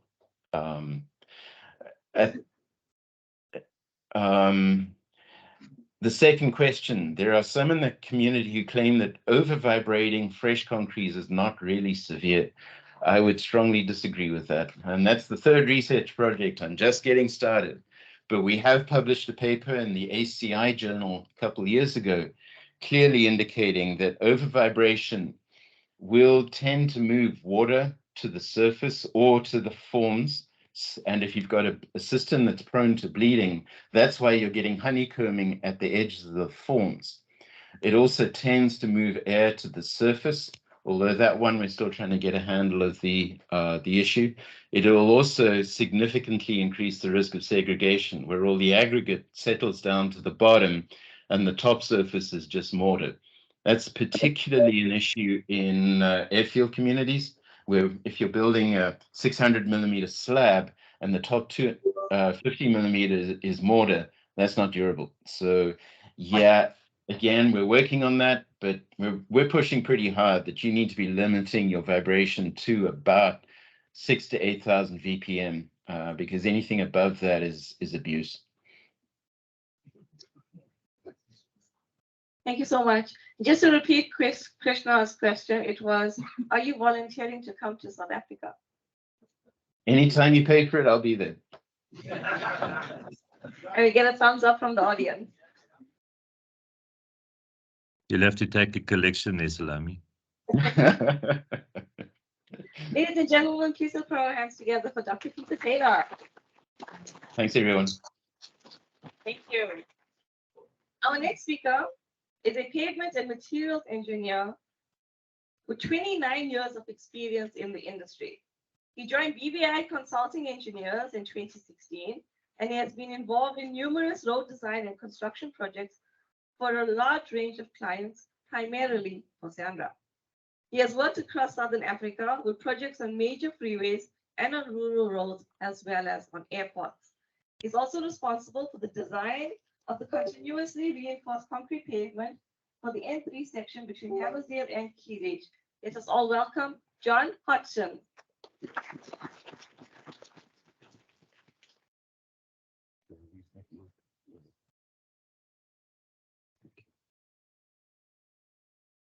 Thank you. Good afternoon, ladies and gentlemen, and thank you, Salumi, for the introduction. Thanks also for the opportunity that we have in presenting our project, where we found quite some interesting things to the audience. I'm going to jump straight in and start with a background to the project. This project is basically concrete repairs and joint replacement along National Road N1 section 19 and 20. It's a Sandal project with Origin Sengwani being the project manager. The contractor appointed for the works is Roadmac Surfacing, and they appointed Kevin Pickard as specialist subcontractor for the concrete repairs and the joint replacement. BVI was appointed in 2017 for the design as well as the construction supervision of the project, and construction commenced in April 22 with an approximate construction period of 18 months. The project is situated within Sorry, the John, can I ask you just to go to presentation mode? Sorry, we just not seen on the online side. Okay. Sorry, John. I'll do that. From the beginning, it says there I can see on your laptop. Sorry, I can't seem to get the mouse to function. Here we go. You may need to change screens.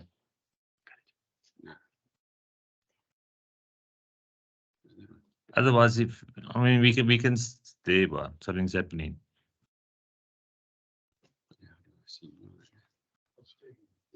Sorry, John. No problem. Yep.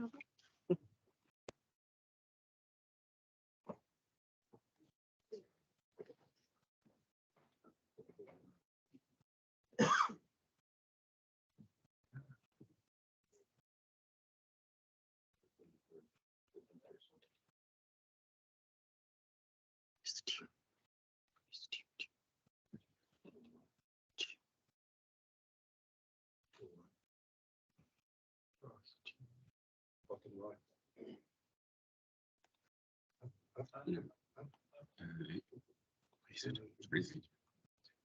you see the team? What are you looking for? The team. Over there. Just stop the display. No, but if you look at the screen. Stop this. Presently.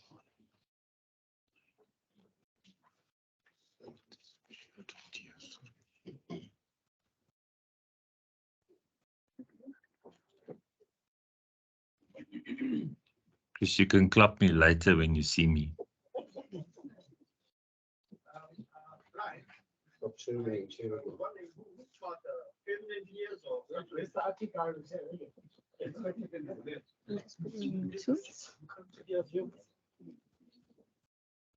You come to No, it's not. you. Otherwise, Salami, if we can follow it like that as well. It's maybe a bit small, but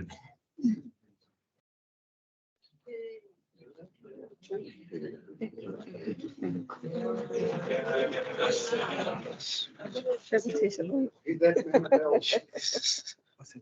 What happened? What did you with?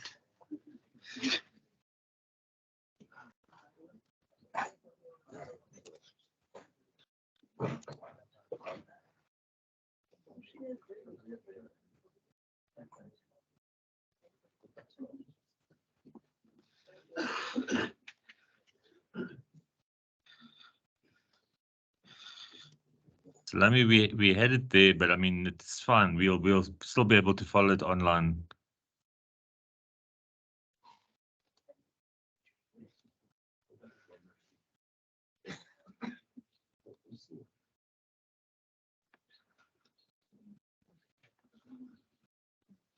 Maybe we should just do it like that, and if we can't get to If you can see it. beginning.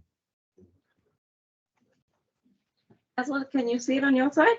We can see it, but it's fine. Let's leave it like that. I mean, at least it's working. Sorry, it's moved on to the project locality, so that's fine. I'm sure everybody online can see that. Okay, I'm going to go back to or start with the project locality. Our project is situated within the province of Gauteng. Sorry, I'm not used to this. Typically, I speak with my hands, so yeah, that's the way it is. As I indicated, our project is situated within the Gauteng province. It is approximately 50 kilometers in length and consists of a dual carriageway freeway with 2 lanes per direction. It was originally constructed in various phases, and this particular portion was constructed in 4 separate or under 4 separate contracts, which were completed around 1980, 1981. So I think you can appreciate the fact that this road has also already been down there for over 40 years. At the time of the design, we didn't have much info in terms of as-built information, but from the information that we could get, we were informed that the pavement consisted of a 235 millimeter thick jointed concrete pavement overlying a highly stabilized C1 subbase on a G5 gravel selected subgrade. Unfortunately, there was no additional information available of the rest of the pavement structure. As part of our assessment, we did materials investigation, including test pits. And as the picture shows there, we did our test pits next to the pavement itself because we didn't want to do intrusive testing on the concrete pavement. From that, we noted that and confirmed that the concrete thickness was in fact 235 millimeters thick.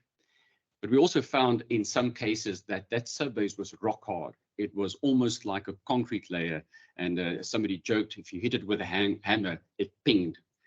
So what you can also see in that picture is the transverse joint, which was cut at a approximately 10-degree skew angle. From what we also learned was that this pavement was done using slip form pavers with construction joints cut afterwards. The transverse construction joints consisted of, or were cut at 4.5 meter intervals, and as I indicated earlier, at a 10-degree angle. There were two longitudinal joints, one between the slow lane and the slow shoulder, and the other one between the slow lane and the fast lane. These slabs were typically therefore about 4.5 by 3.7 meters in size, except along the shoulder, where they typically varied from about 2.5 to 3 meters wide. Considering that this road is over 50 kilometers in length, we calculated the total number of slabs, and these were in excess of 66,000 slabs, and each of these were inspected during our design. Also part of our materials investigation, we did some load transfer efficiency measurements using the falling weight deflectometer under a 40 kilonewton load. These measurements were conducted over the transverse joints, the transverse cracks, as well as longitudinal cracks. And what we found was that the efficiency along the transverse cracks, as well as the transverse joints, were typically very good at an average of about 94 to 96%. However, the measurements along the longitudinal crack resulted in an average of about 65%. Now, when one considers that 60% is acceptable, we appreciated the fact that this is marginal, and with many of those measurements being well below the 60% range. In addition to the load transfer efficiency, we also did ground penetrating radar surveys. And the purpose of this survey was to identify the presence of steel in the concrete pavement. The picture on the left-hand side shows the survey along a longitudinal joint, and this confirmed the presence of tie bars. These tie bars were spaced at approximately 600 millimeters and were typically from about 600 to 700 millimeters in length. On the right-hand side, the picture is shown of the GPR survey across the longitudinal crack. And this pointed out some anomaly with possible voids or disturbance below this crack at the interface of the concrete pavement itself and the subbase. And this started pointing us to the fact that there may be some loss of support in the subbase, and that something has happened in this subbase to have caused the distress that we've seen. Speaking of the distress, when we did our visual assessment, we found that the most predominant form of distress was longitudinal cracking in the slow lane. And although we initially couldn't understand the reason for it being more towards the right-hand side of the lane, we noted during the visual assessment that the heavy vehicles typically tended to drive to the left of the lane, with their left wheels on the yellow line and their right wheels basically in line with the position of the crack. Again, this pointed us to the idea that there's a lack of support in the subbase, and because of the loading, this concrete surface is cracking. Other distress that we picked up was failures of previous repairs.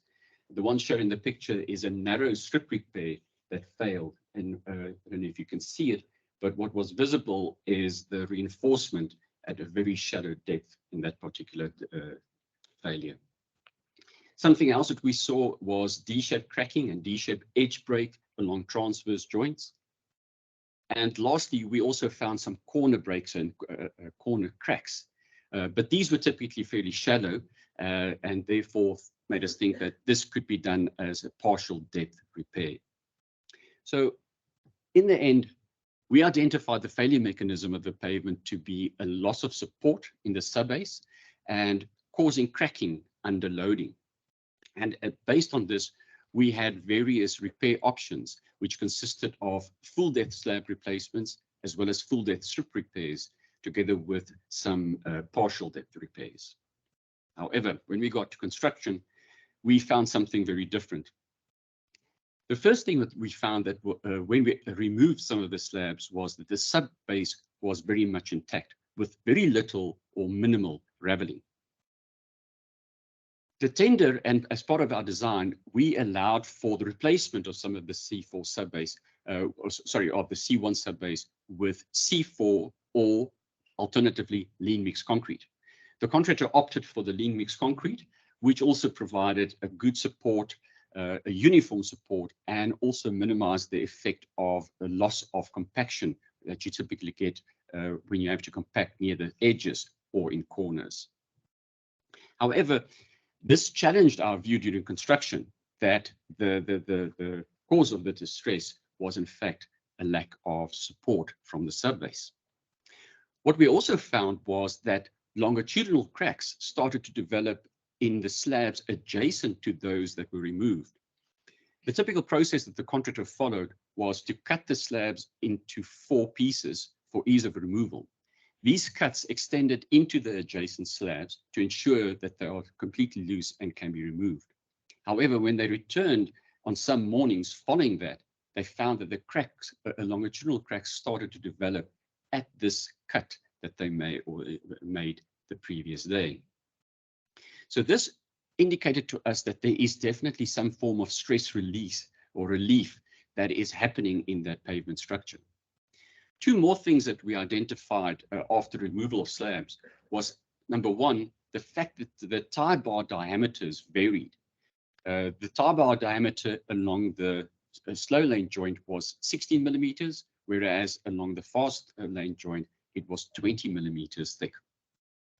The second thing that we found was that the saw cut depth was very shallow, and this varied from about 30 to 40 millimeters, whereas we would have expected something in the order of 65 to 70 millimeters for a 235 millimeter pavement thickness. In terms of the tie bar diameter, we know from design that it is dependent, amongst others, on the distance from the joint to the nearest free edge. So where this distance varies, obviously you can expect to have different size tie bars. So this wasn't completely unexpected. What we have seen along this portion of the southbound carriageway was that there is a section with Y16 bars along both joints. And this section typically behaved better and had less distress than that on the northbound carriageway. We also then looked at some international trends. And for example, in Australia, they tend to use typically Y10s for tie bars and hardly ever use anything above 12 millimeters thick. Sorry. So it appeared, therefore, as if this whole pavement was acting as one slab. And with this and the joints being held together, a crack would have been expected along the center of this entire slab. And this is, in fact, exactly the same position where we are getting those cracks. This longitudinal cracks developed probably as a result of that. And this could also explain the finding of the longitudinal cracks developing in adjacent slabs because of the fact that pavement is held together so tightly. The depth of saw cut, we know from experience and from design, is typically done to approximately 1/4 of the concrete depth. So having, as I indicated earlier, a 30 to 40 millimeter depth is very low. The purpose, as we know, of the saw cut is to create a weakened plane in the concrete for the development of cracks and to avoid random cracks from developing in the rest of the pavement. Now, with both longitudinal joints tied, movement would further be restricted, and we believe this could also have led to uncontrolled cracking. Another phenomena that we found during construction was that of horizontal cracking, and this was alluded to in earlier presentations. And what we found, as you can see from that picture, is that horizontal cracks seem to develop from the transverse joints right below the saw cut depth, moving in a horizontal direction. These cracks were typically found to be approximately 1/3 to 1/2 of the pavement depth. We did some research, but this research yielded very little information on horizontal cracking in jointed concrete pavement. More so, it is related to continuously reinforced concrete pavement, as indicated in an earlier presentation. The horizontal, sorry, this thing is.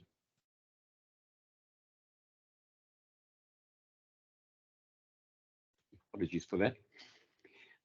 What we've also learned is that the horizontal cracking in CRCP is usually associated with reinforcement, and it develops along this plane of reinforcement. And as indicated again in an earlier presentation, this significant stresses, tensile stresses, develop in the vicinity of the longitudinal steel due to environmental load and steel restraint. What we also found that following this horizontal cracking, transverse crack typically develop approximately 300 to 500 millimeters from the transverse joint. And what we can see is that these horizontal cracks develop and they tend to go upwards.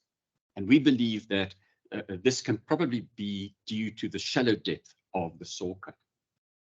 These slabs appear to be in compression, leading to the development of these horizontal cracks. Just as an indication of what we've seen there and the slabs being in compression, this picture shows the interface of a longitudinal crack as well as a transverse crack. And what you can see from that, I hope you can see that, is that this joint sealant is starting to be pushed and is starting to show some heave in the middle, especially near the longitudinal joint, which again points to the fact that our pavement is in compression. Something else that I wanted to also show you and share with you is a repair that they did. This is a repair for a partial depth repair. And at the top of the photograph, you can see the transverse joint. And what I've also indicated, and I hope you can see it on your side, is the crack that developed below the transverse joint. What was interesting to us in this particular photograph is the fact that this picture was taken on a cold winter's morning, where we would have expected the slab to have contracted and that crack to have opened up slightly. However, this was not the case. And the question remains, what is going to happen when we get warmer temperatures, summer, and these concrete slabs expanding? So from the construction, we learned that the actual failure mechanism that we are working with is very different from that thought to be the case during the design. And we believe two things. One, that the longitudinal cracking is probably a result of excessive tie bar thickness. And we also believe that the horizontal cracking can be related to the shallow depth of the saw cuts. But before I finish, I would like to share a few photographs of the actual construction processes. The first one shows the completion of a Limix subbase. This before the placement of the final panel. You can see the finishing occurring there. This picture shows a full depth strip repair across a transverse joint. As you can see, the steel is cut off and doesn't go through the transverse joint itself. And what is also visible in that are the tie bars. This is a picture of a full depth slab replacement starting with the concrete being placed. The contractor also came up with a good idea to ensure a neat finish with the tining.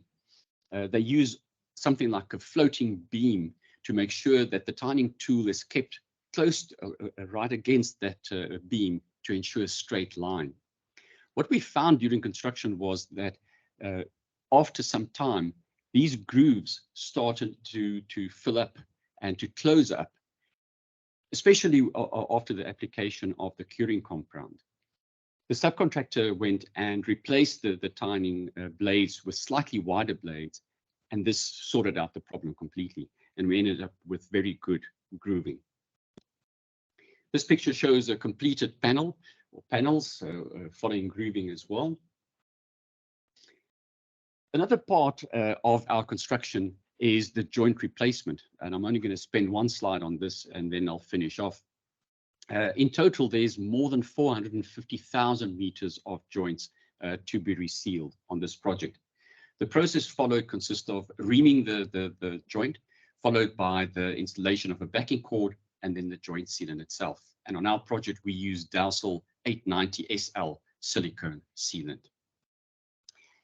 Just before I go onto the questions, I can maybe just give some feedback in terms of progress. Our project is running slightly behind at this point in time, not necessarily all due to the contractor, but what we are finding is that there are more problems and distress appearing in the fast lanes, especially when we transfer the traffic and accommodate the traffic in the fast lane for work on the slow lane. However, we are working on this, and it is still a work in progress, but we have definitely learned a lot from this experience. Thank you.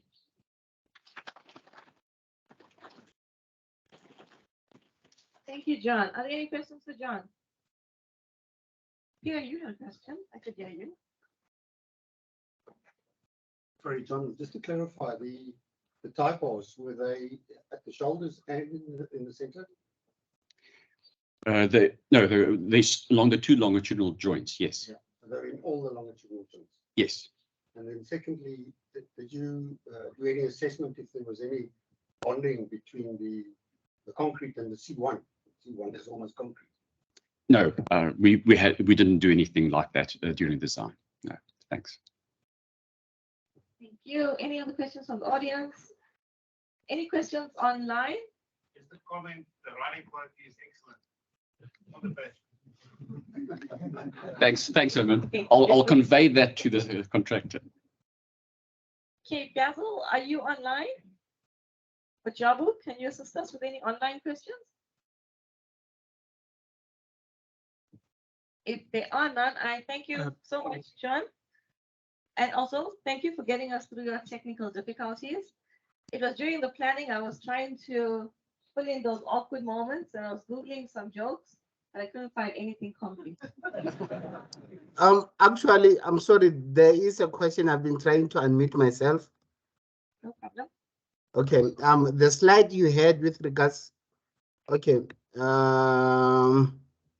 the question reads, the slide you had with regards to the Y16 double bars showing less cracking is rather surprising, because usually smaller bars at closer spacing would be better suited.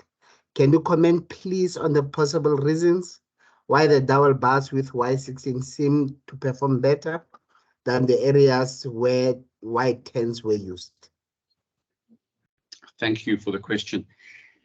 We haven't really looked at that in too much detail. What I can say is that when we did a design check using various methods to check the thickness of the tie bars, we came up with tie bars of about 10 millimeters and up to 12 millimeters using the same length as well as spacing.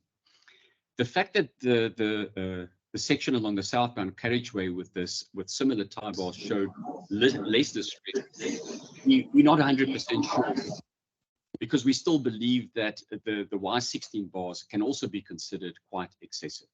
So I trust that that answers your question.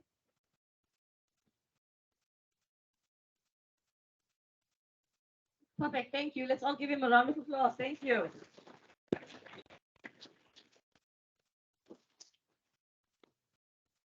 Now, our final speaker for today is Dr. Julie van den Bosch.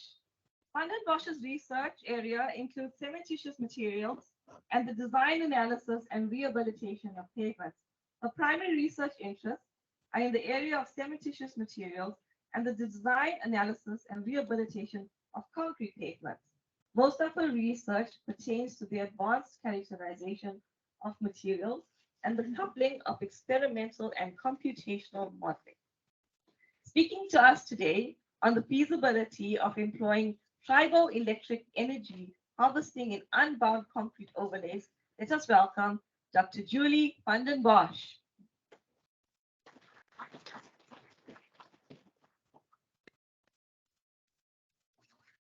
Dr. van den Bosch, when you are ready, you may proceed. Okay, thank you. Can you hear me? Yes, we can. All right, great.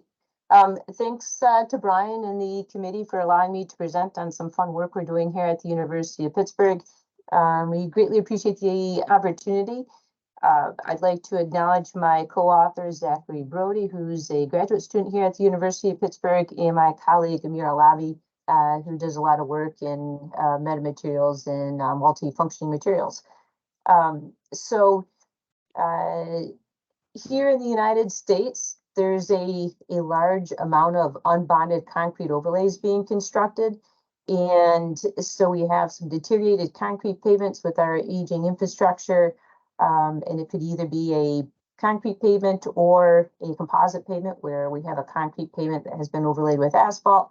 And when they start deteriorating to the point that you have some pretty significant deterioration, then a good option for rehabilitating this pavement structure is an unbonded concrete overlay. So as long as the existing pavement can provide a stable, uniform support, then we found that we can get some really good life out of these unbonded overlays. The overlay is typically 150 to 200 millimeters thick, provides a durable surface and increases the structural capacity of the pavement. And a key to getting these unbonded overlays to perform in a manner that we like is this inner layer that we use in between the overlay and the existing concrete pavement. So with this new technology that we're using, well, I guess it's not really new. It's been around for quite some time, but it's been really accepted by many of the state agencies here. And with these interlayer types, we've been looking at non-woven geotextile fabric. Historically, we've used asphalt as the interlayer material, and that can be either dense or open graded so you get drainability along that interlayer. Or if it's composite pavement, then some agencies are just milling the asphalt to maybe 25, 50 millimeters thick. Or if it's about that thickness, then they might leave it as it is and put the overlay directly on top. So these inner layers, again, are the key to performance. You want to make sure that they're resisting the reflective cracking from the existing pavement propagating up into the overlay. So we want to make sure it has sufficient stiffness and resistant to erosion so we don't get pumping and faulting of that layer. So what we'd like to do is to try to incorporate circular economy modeling within the pavement engineering framework. And so with that, we want to try to have a long life concrete pavement, use recycled or preferably upcycled materials, make sure we're looking at the life cycle cost analysis, making sure that we're making environmentally friendly decisions. Of course, part of the circular economy is workers' safety and health, and of course, engagement with the stakeholders. So with this big push of unbonded concrete overlays, it was our desire to try to incorporate some of these circular economy models within the overlay. And so our approach in doing that would be to use this multifunctional geosynthetic separator layer, where we can use the separator layer to increase the performance. We can also use it for health monitoring and also energy harvesting. So this is our overall goal, and we're looking at the feasibility of actually doing this. And so the first steps are what I'm going to present here.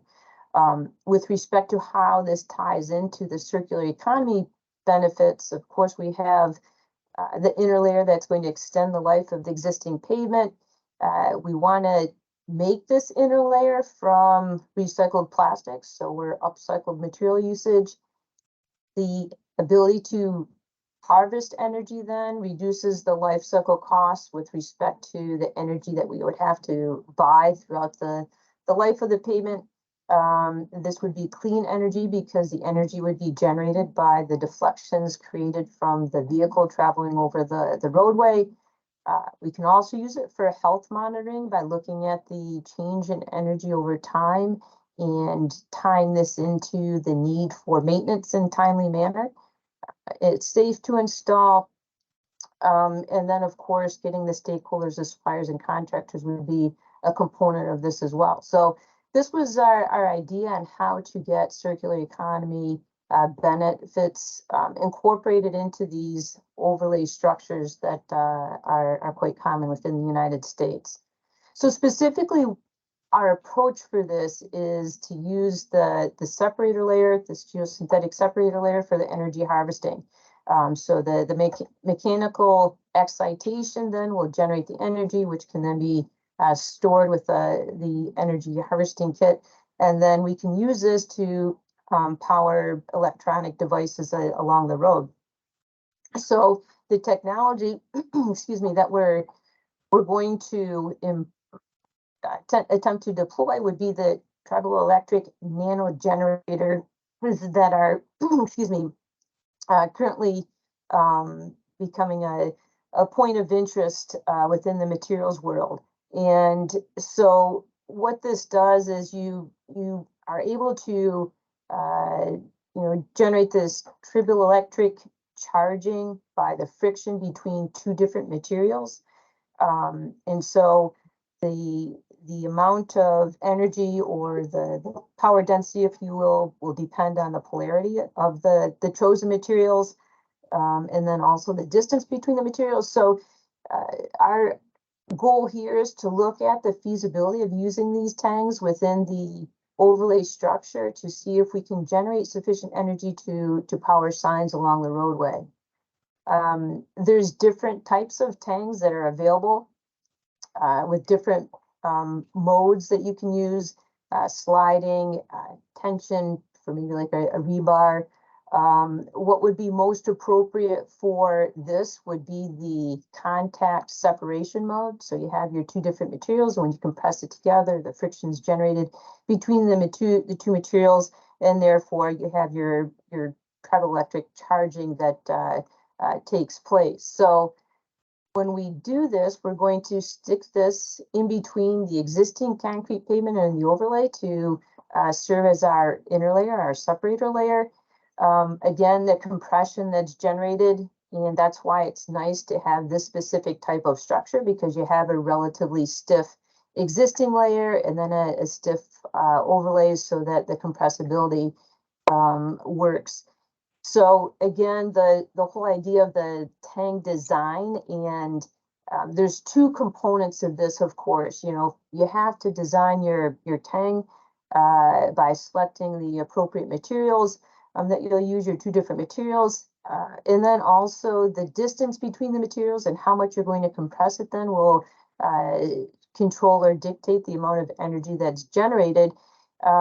So we had kind of a first intermediate design that we're going for, and then we're going to put it into the pavement structure and see how much compression we can get and the potential for generating energy. So of course the compressibility of that layer is a function of the pavement structure, which we have the existing and the overlay, but of course this interlayer material, and again the interlayer material can be designed to optimize within the constraints of the structure that you have.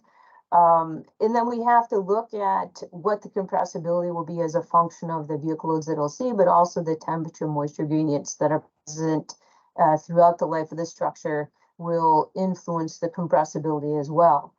So what we want to do is look at the interaction between these two components that we can design to optimize the charging potential.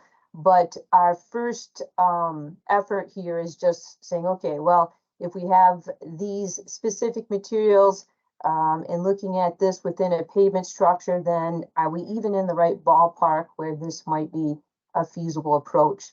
And so what we wanted to do is do an analysis of the system. And so in doing this, we used the finite element method. Specifically, we used ISLAB 2004. The reason why this analysis tool is ideal for this is because it facilitates the use of the Toski model, which is a very nice model for looking at the compression of this inner layer. So with the Toski model, you have a plate that's used to model the overlay and a second plate that's used for modeling the existing pavement. And then we have the connection between these is a bed of springs similar to that of the Winkler Foundation. And so with these interlayer springs, then we can look at the compressibility of this separator layer and the potential for generating energy with our tank.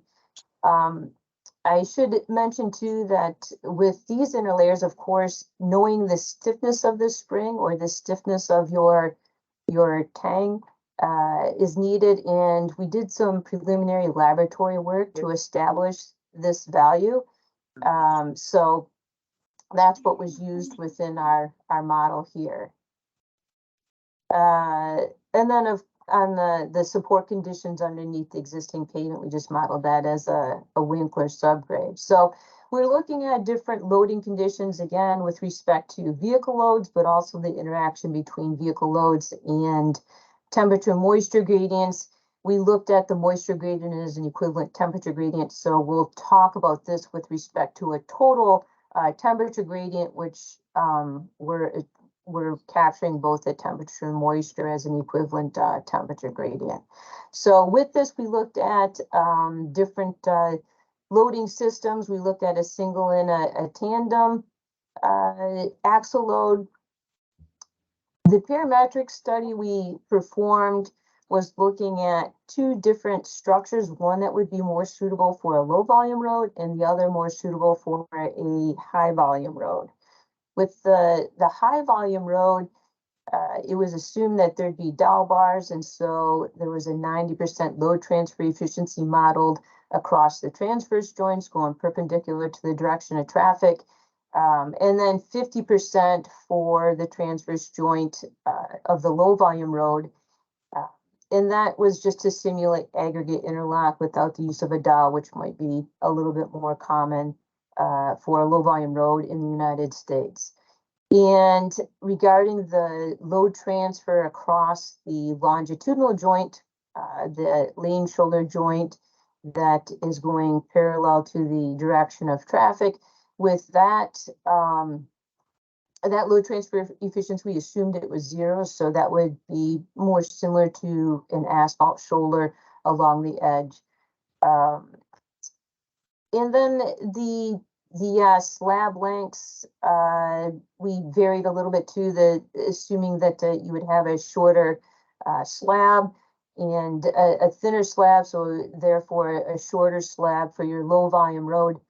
We had around 3 meters in length, and then extending that out to 4.5 meters in length for the high volume road. Typically for these unbonded, the joint spacing is a little bit shorter than we had used for standard conventional concrete pavement in the United States, just because the stiffer foundation, higher curling stresses. So again, 3 meters was what was assumed for the length for the low volume, and 4.5-ish for the high volume road. The slab width was just the standard used in the US of 3.6 meters. And then 150 millimeter thickness slab for the overlay for the low volume, and 230 millimeter thickness and slab for the high volume road. So with respect to the other concrete material properties, they are pretty standard for what we have in the US. A thermal coefficient of expansion of 7.9 microstrain per degree Celsius, and then a variety of temperature gradients that are frequently seen within the Pennsylvania area. So we had a standard portion of the temperature gradients that we see in this climatic region, and then what we would see more towards the outermost. And we'll look at frequency distribution for the magnitude of gradients that we have here.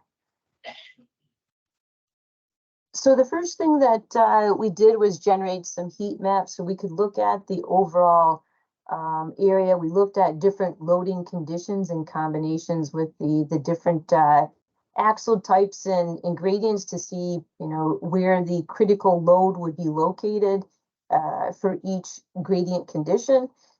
And then we applied the axles in those locations. So of course, when you have a large negative gradient, where the top of the slab is cooler than the bottom of the slab, and you have upward curvature, then loading the axle at near the transverse joints provides the best compressibility of that inner layer.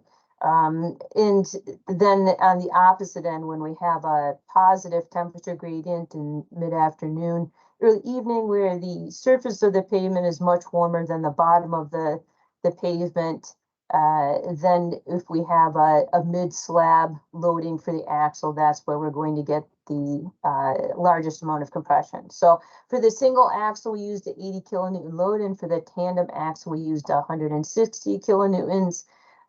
When we were looking at the data and where we get these compressions, we targeted an area that was 0.15 meters by 3.7, more or less the whole length of the slab, or the whole width of the slab, excuse me.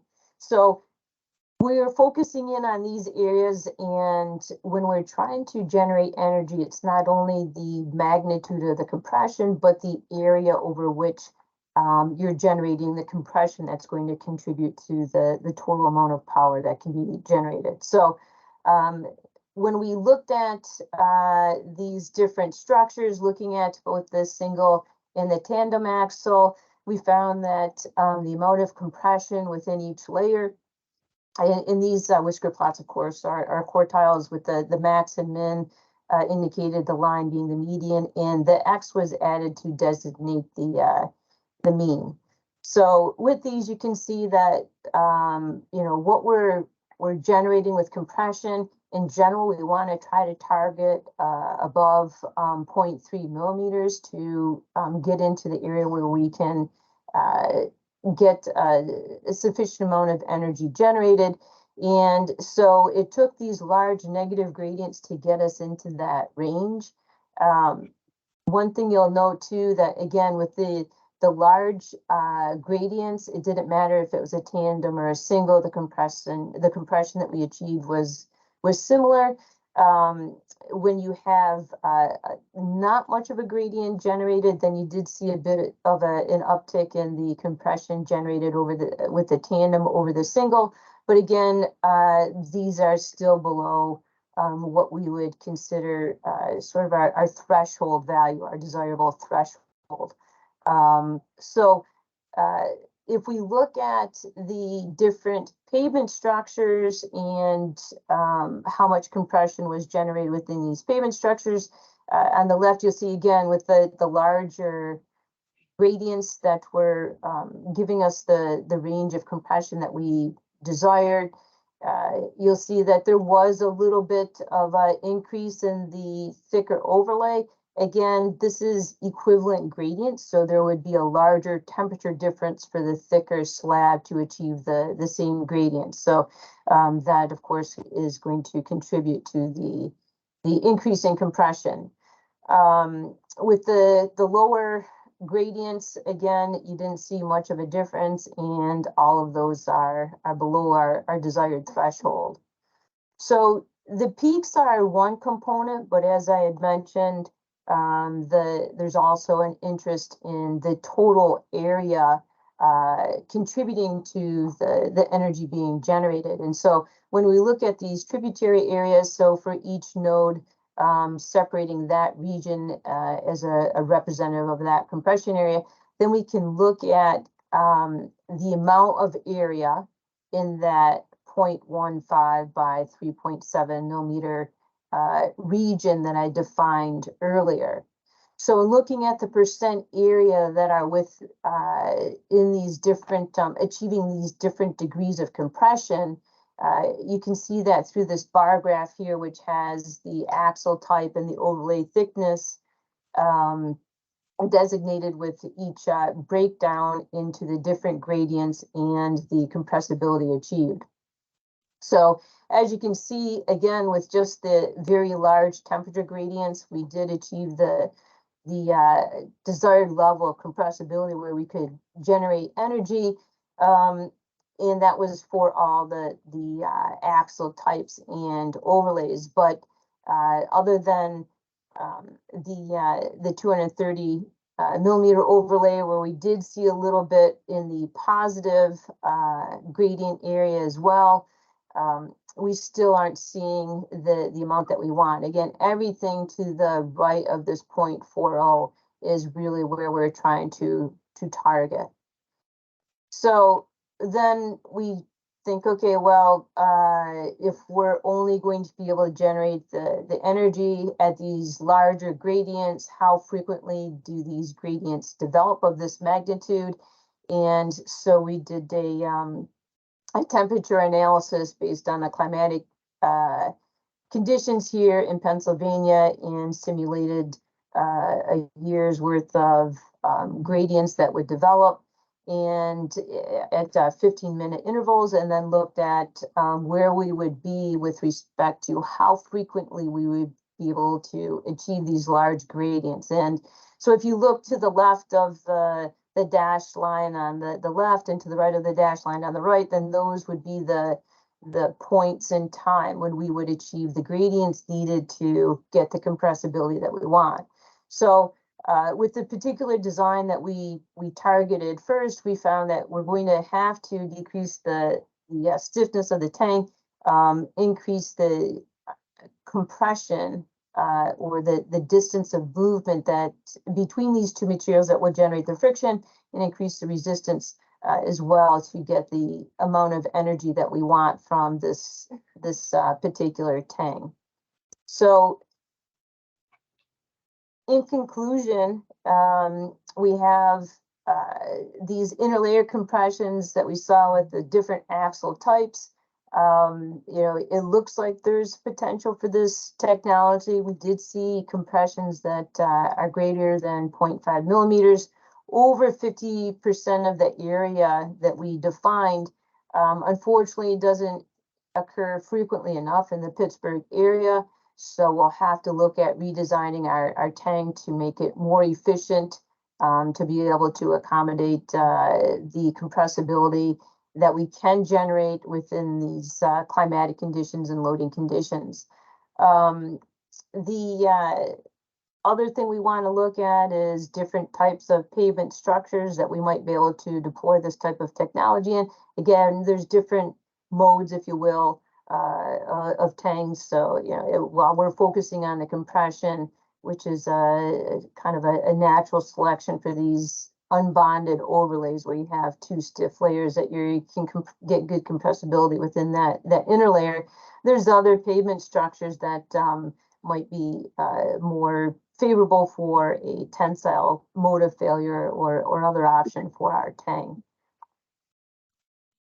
So with that, I'd like to also thank Dr. Sushaban Sen, who helped with some of the runs that we were performing, and also Charles Donnelly, another graduate student here at the University of Pittsburgh, that assisted as well with generating the climatic model data. And of course, the funding agency, this was funded through IRISE, which is the Impactful Resilient Science and Engineering Consortium here at the University of Pittsburgh, and our member of IRISE that was interested in and is interested in deploying this type of technology is the Pennsylvania Turnpike. So thanks again for the opportunity to present on the work doing here at the University of Pittsburgh. And I think I might have a couple minutes left for questions, possibly, if time permits.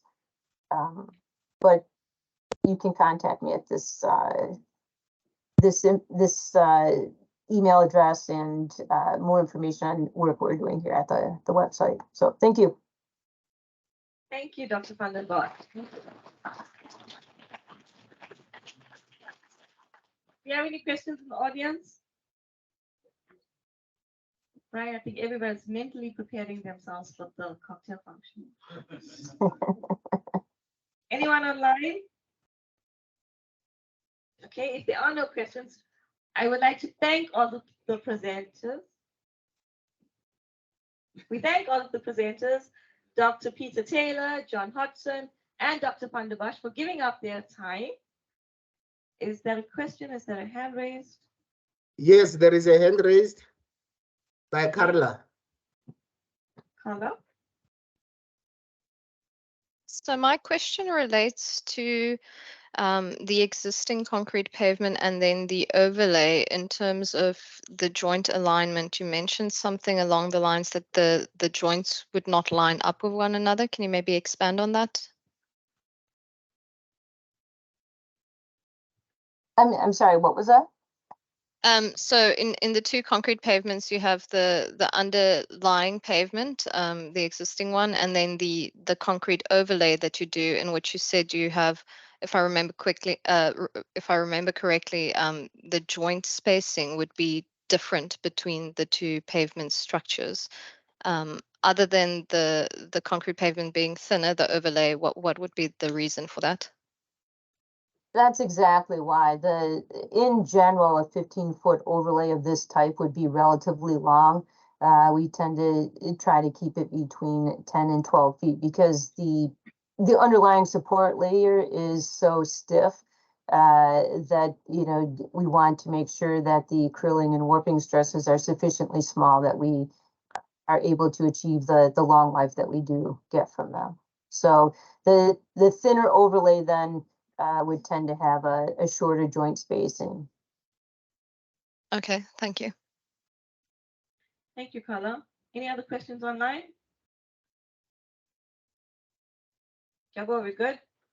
I did see there was one comment about energy harvesting, new tax imposed on the road users by the U.S. government.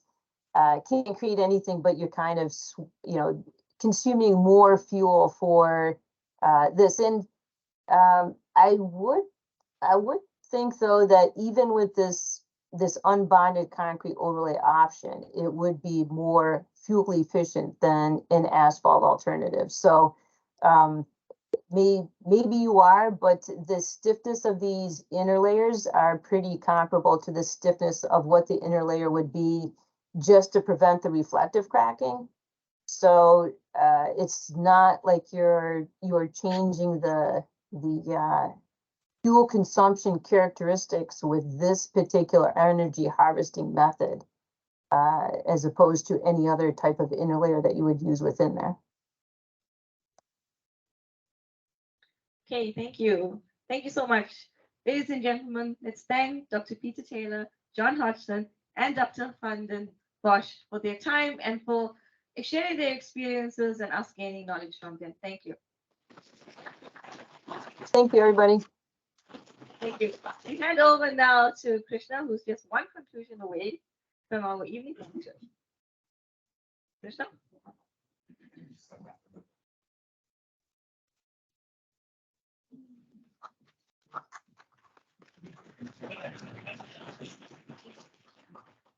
So thank you very much. I think we started the day, or I started the day, pretty nervous whether we will be pleased, whether we will stay the course.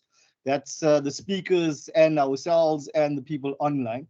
Certainly online, I think we peaked at about 460 or so at a particular time. And I think at present we're sitting probably at about 4,000 or something like that. Yeah.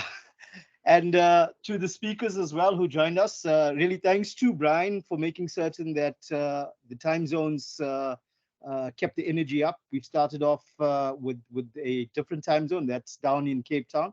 Apparently they're in a completely different time zone. And we managed to creep our way through to the US. Tomorrow morning, I think we're starting from down under, not so. Yes, I think we're starting from down under, down in a deep, dark tunnel with some people from Cape Town as well. So I want to thank everybody. Really, it's exceeded my expectations, most definitely. The little bit that I know about concrete when I started off this morning, it's blown my head at present this afternoon. But I'm looking at blowing Brian's budget this evening as well. CCSA is paying for drinks. So those who are online, you still have time. You can join us. Down in Pietermaritzburg. We're looking forward to a nice evening this evening and then an early start tomorrow. Great. Thank you all very much. Thank you, everyone. Thank you. Thank you. Yes. Thank you. Bye-bye. Bye. Cheers. Thank you. Bye. Thank you. I can't people are saying goodbye, but I can't let Krishna have the last word. So please remember, the Making Concrete SA is inviting everybody here to join us for the cocktail party. Cocktail party.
I think we can switch off the live link now so that I can close off the presentation.